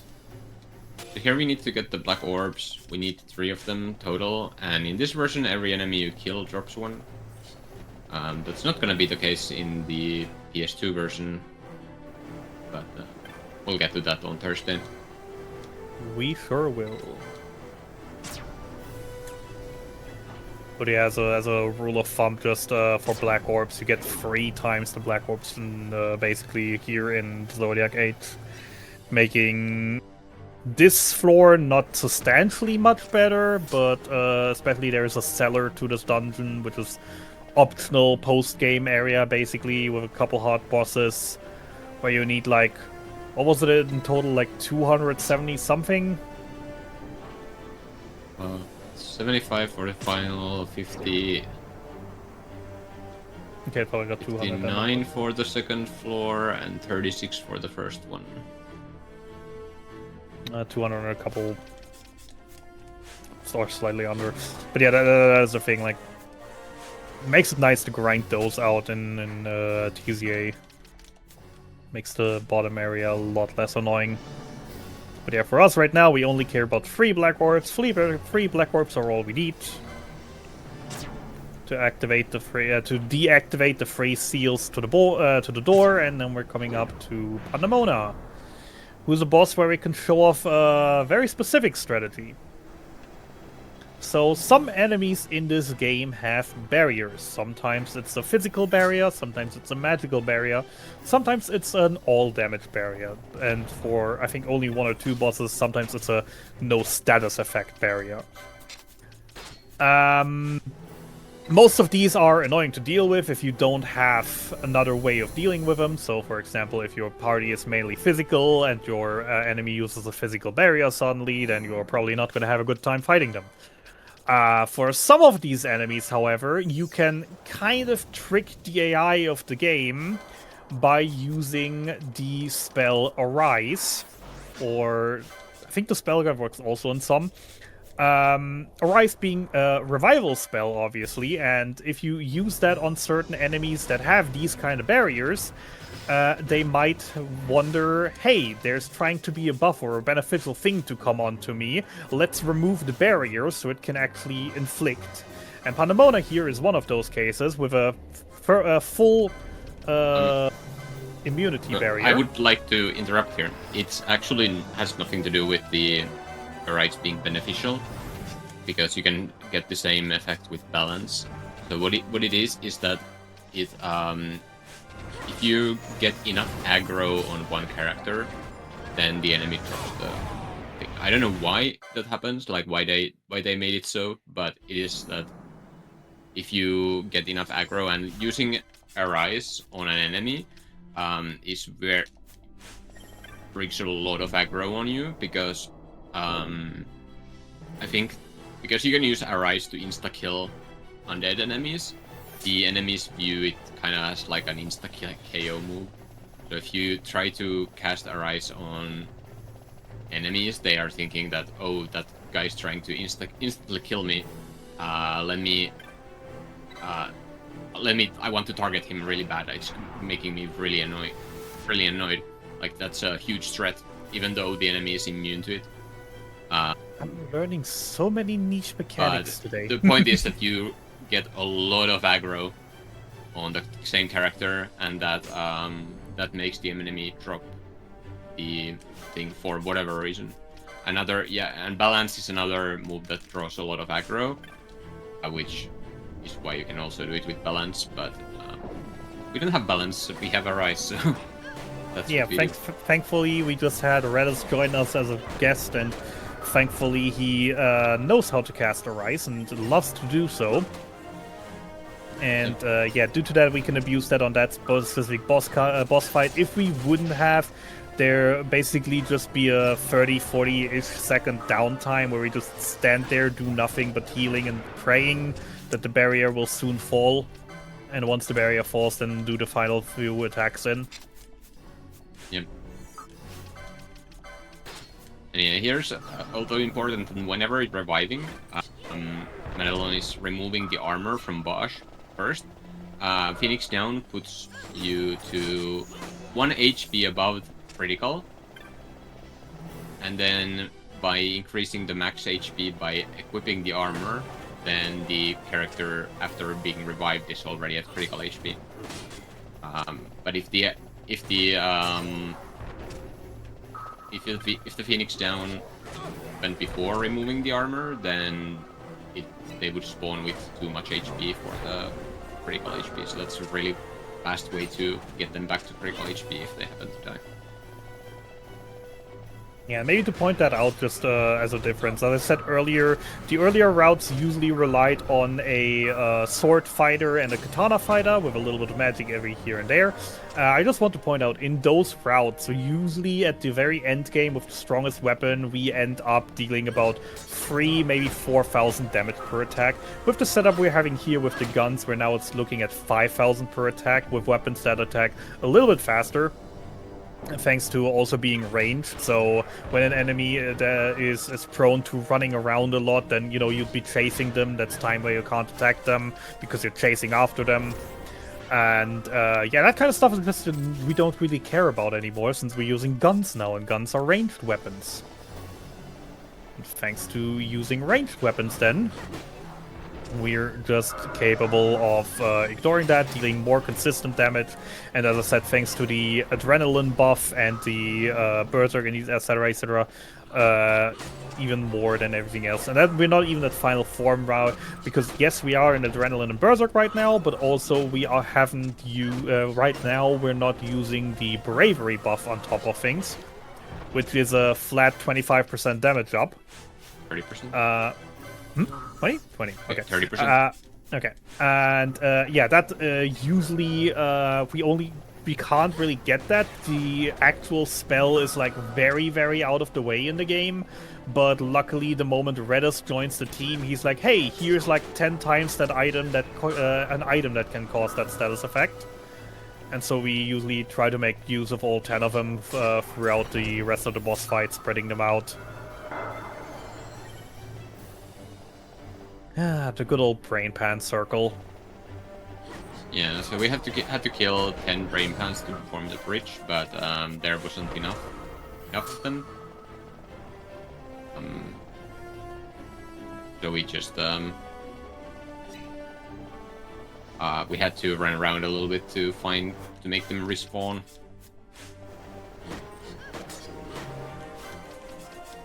Then remove Fran and Balthier from the party so they wouldn't get killed on the way to the last brain pan. We only need 3, there are plenty of brain pans to choose from in the final area. That's because there's a lot of Didars as well, and if you kill a Didar, it removes a bridge segment. But we can just kill 3 brain pans and not any Didars, and then we're fine. Yep. With that, you can see on the floor counter, we're almost at floor 50 now. Which is the end of the second stage. As I said, the second stage was the bridge building phase. We're coming up to our next boss, who is Silt, who we've talked about briefly earlier. Kind of annoying enemy if he gets too many attacks in, or if you just let him beat enough.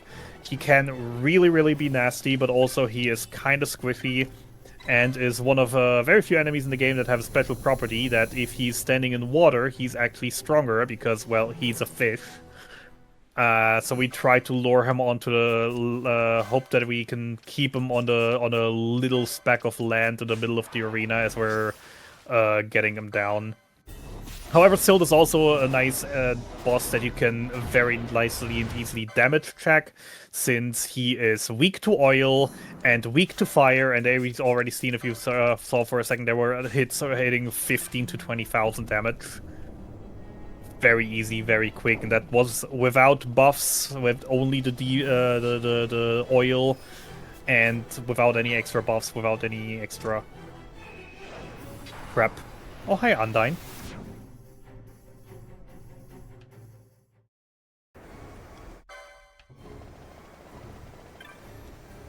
Kind of a rare spawn, especially to be right next to the teleporter. Can be a little bit annoying, usually isn't. So as we said, we're on the third stage of the tower now. The seal stage. You can either seal your attacks, your magics, your items, or your minimap. One of those 4 is not like the other. One of those 4 doesn't belong. One of those 4 is just way less intimidating than the other 3. And especially in the Zodiac age, if you press R3, you can see these little, like I like to call it, a medium map in the middle of the screen.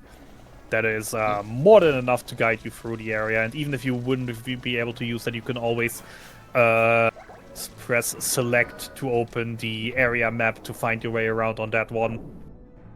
So the minimap also, it's is the fastest route through the area to pick the minimap, so... Yeah, I think that's just the main reason. It's just the fastest run through. And it's nice that you aren't actually giving up anything anyway. But I think even if you couldn't, like, get the overlay map, you would still go for it and have to deal with learning it. But I really like that we get the overlay map. Because it is quite a maze, this area. Yeah. Yep. Many PS2 any percent runs have died to getting lost in here. And I mean, the obvious thing is also, imagine doing this in ×4 without the minimap. That's a worth one. Finding your way around in ×2 speed is bad enough, but then in 4 times speed, every wrong turn, suddenly 20 enemies chase around you and hit you 15 times. Yep.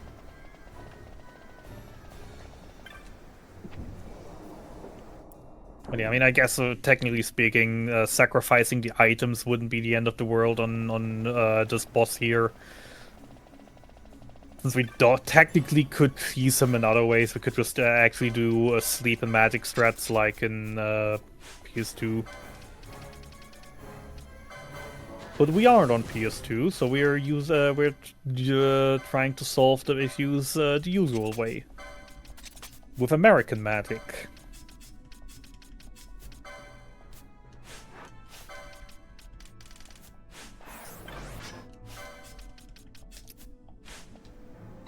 And we're also a little bit of an annoying boss. Can start with a fairly powerful attack called Whale.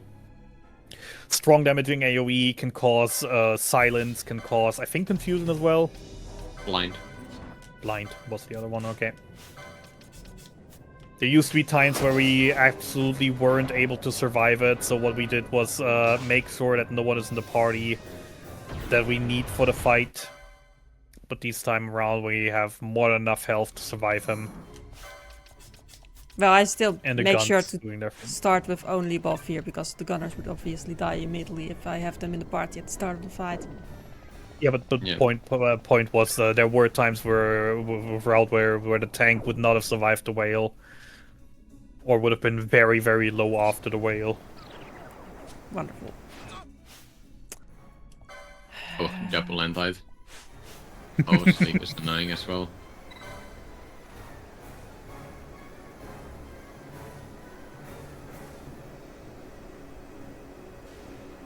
Yeah, I gotta get the seal back, which will then also call the elevator, getting us to floor, I don't even know, 70, and then I just take teleporter to 75 to the highest floor. And just sets teleporter maze, which is also a little bit fun because there are actually separate paths that you can take. There's like the obvious path to the teleporters, and then there's like a hidden path to the teleporters, to a different set of teleporters that take you other places. That also have some certain chests with very strong, powerful armor, weapons. The old route used to pick up the best weapon for us in the game here in form of the Ultima Blade with, what is it again, 112 attack power, I think, for our main tank. I guess this persists through death, right? I think I just have... Because I need to get rid of the silence. Silence is a problem later on. I just touched the crystal. Yeah, but that's annoying because then I have to... Should I have touched this there? Because now I also lose the buffs. If I reset the adrenaline setup. That was the issue. Yeah, sorry, my bad. I didn't think about that. Yeah, it's not that easy of like just thought. I think I still have a float mode and just have to take a bad Hashmal fight now. Well, about to say, I think that's the best course of action, I think. Yeah, the silence was really annoying. Like this rare spawn messed it up a bit. Yeah. And that's why we buy Echo Herbs, though I guess magic is not that important to buy extra Echo Herbs. I mean, I have started with a few remedies, but they were already used up. And like, usually in the later parts you don't really need it anymore. This was just like a rare case scenario that happened. Yeah, I mean, I guess you could try to use full health strats instead to keep the buffs. I feel like full health with buffs is still better than no, it's not. Without. Double damage is much better than bravery and haste. Yeah, I think the plan is just float mode and take a bad fight. Yeah. Wave to the Ultima Blade chest, wave to it, and it's gone. Oh, whoops.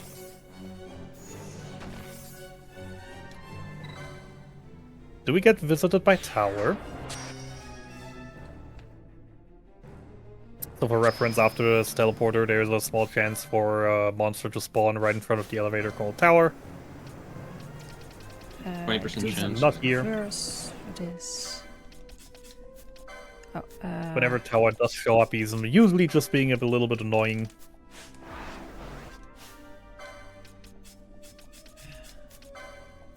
Oh, and I should get the better gun on Fran that I picked up on the way as well. Yeah, I should make sure to throw float mode before stuff happens.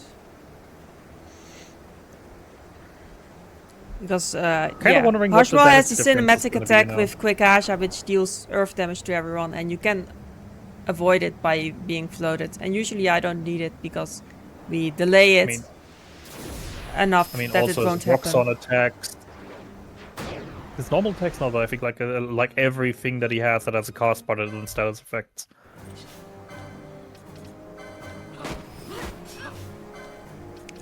I want to use this one as well. Okay. I mean, still 4,000 damage. That's not too much worse than the 7,000 we had before. I guess I can still delay a little bit. Oh, too late, because the explosion was still in action. Well, never mind. We were going to see this anyway. Because we didn't have the damage to delay this fast enough. Not without that adrenaline. Oh, wonderful.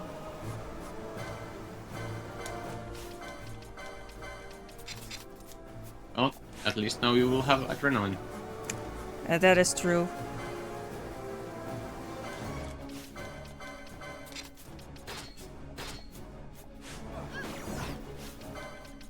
Oh, wonderful. Oh, this is... What a horrible fight. Yeah, Hashmel is no joke. I should remove these again.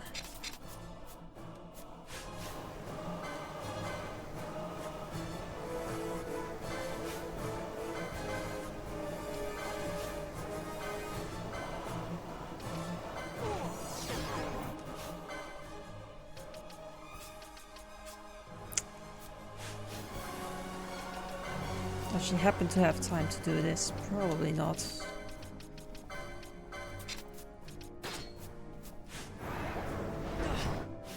Okay, yeah.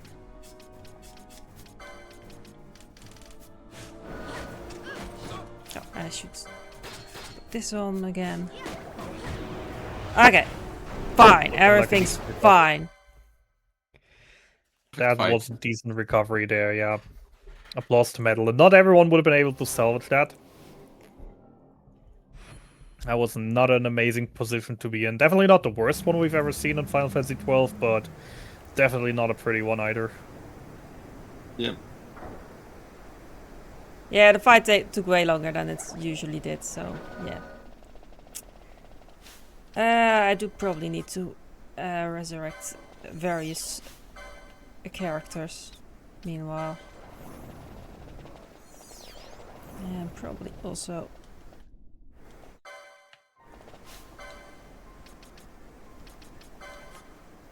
She needs to be better health. Okay, is everyone good now?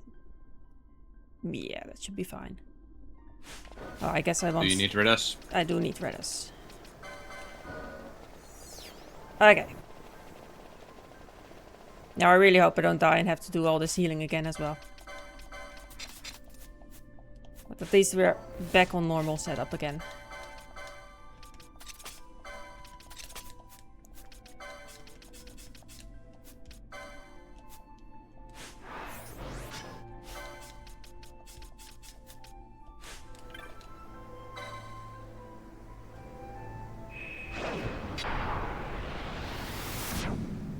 Alrighty then, let's see how the annoying triple boss goes. Set 2, one of the most notorious bosses in Final Fantasy XII. In PS2, much more so than in TZA. In PS2, he can absolutely, you just have to look at him the right way, the wrong way, and he's gonna murder you.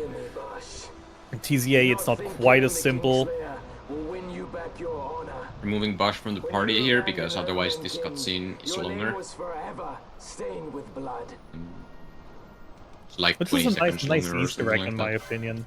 Nice Easter egg in my opinion that that they actually have like a conversation when he's talking about Bosch and Bosch is actually there. That he's joining in Yep. for a conversation.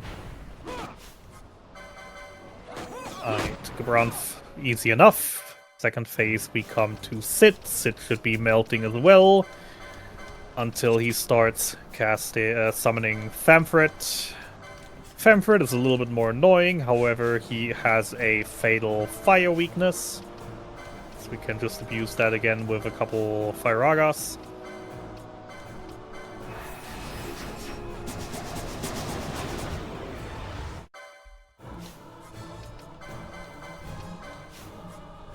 And oil. 20,000 per cast, 20,000 to 50,000. Once again, that wouldn't be possible with on PS2. On PS2, it would cap out at 9,999. Yeah, make sure that Buffy is away from the rest for the party for this cinematic attack. Then I need to regroup to have everything close again, so reflect cost bounces off of everyone again. Since as mentioned earlier, now in the second phase, Sid 2 would have been getting the passive debuff that he takes 88% less damage from guns, so getting our gunners out back would not really have been an option. And since we already had the magic setup going for killing Famfret, simply because it was just much easier to kill Famfret with fire, just might as well keep that on for Sid as well. Yeah. Also heads up that we get very close to the end, because I feel like this end game should take definitely less than 10 minutes. Yep.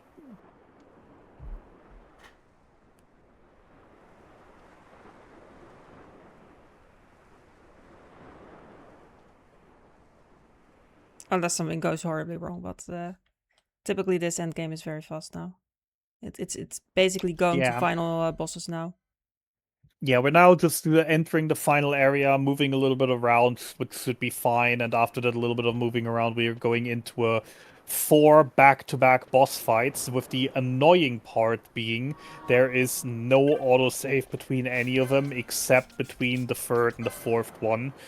And the 3rd one is usually the one that, if anything goes wrong, it's usually the 3rd one. Either in the way that he absolutely goes badonkers and we can't really do anything against that, or in the case of he leaves us in a very, very bad spot to go into the 4th fight, making the 4th one hard. Just checking if I still have... Yeah, plenty. Bit of marathon safety. I probably already had enough, but... Yeah, better safe than sorry.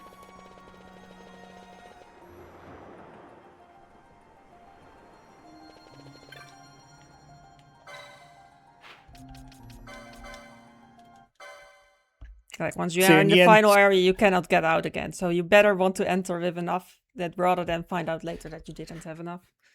Yeah, we just hit the point of no return. You could technically, for extra safety, do another hard save just before entering here. The save crystal's right next to you, but like that is going to be very, very rare that you're so underprepared that you actually have to go back.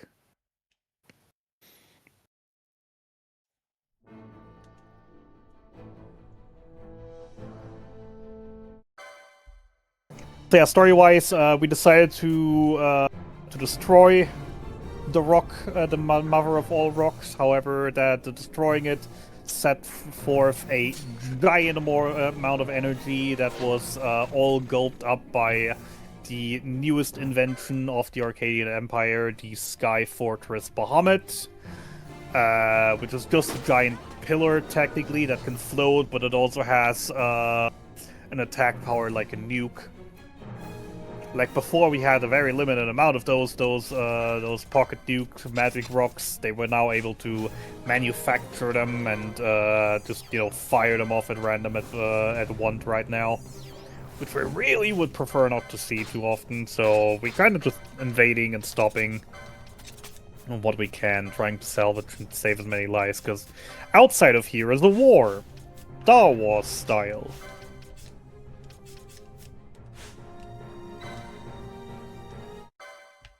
Alright, so first off, we're starting with Judge Gobranth again, the same fight as before. The only difference really is he's hitting a little bit harder, hitting a little bit faster, not being able to get boss out here since it's not realistically feasible, honestly. But the cutscene is not that much longer. After the cutscene ends, we immediately want to throw Reflect Mode on him, as he's about to cast Renew, putting his health from nearly dead to back to full. And after that, he's gonna buff himself so he takes less damage, and he's gonna do cinematics attacks, and we really don't want to see that. So we're just gonna throw the Reflect Mode on him, so instead of healing himself, he's gonna heal us. And then we're gonna throw another Phoenix down to delay his cutscene attack, in order to just murder him before he can do anything annoying. Yeah, I don't think we ever explained how that works with throwing a Phoenix down. Basically, there's a maximum of amounts of animation it can play at the same time. And even if everyone is alive, the Phoenix down will still count as an animation. Yeah, cinematic attacks will always take everything up, so as long as there's anything that has animation value, so basically anything that isn't a normal attack going, the cutscene attack can't start. If you want to know more into detail about that, check by on first day for the Order from Brosia run, where we'll be doing even more things with these animation fillings, because in Zodiac Age they also increased the animation limit drastically. And on the PS2 version, you could do a lot more fun stuff with that. Yeah, with that way going into Vayne, the first phase is very easy. He's always gonna slow walk towards the person that was closest to him, which is definitely going to be a mistake from him. Second phase, we're throwing another Phoenix down to prevent him from another cutscene attack and perfectly going through. Phase 2, Vayne Novus, he has all these annoying little sword thingies flying around that take aggro. They don't take too much to kill though, especially since our Berserk characters just deal that much damage. We hope they don't go too much for the swords. Around 60% health, he's also gonna have another monologue now.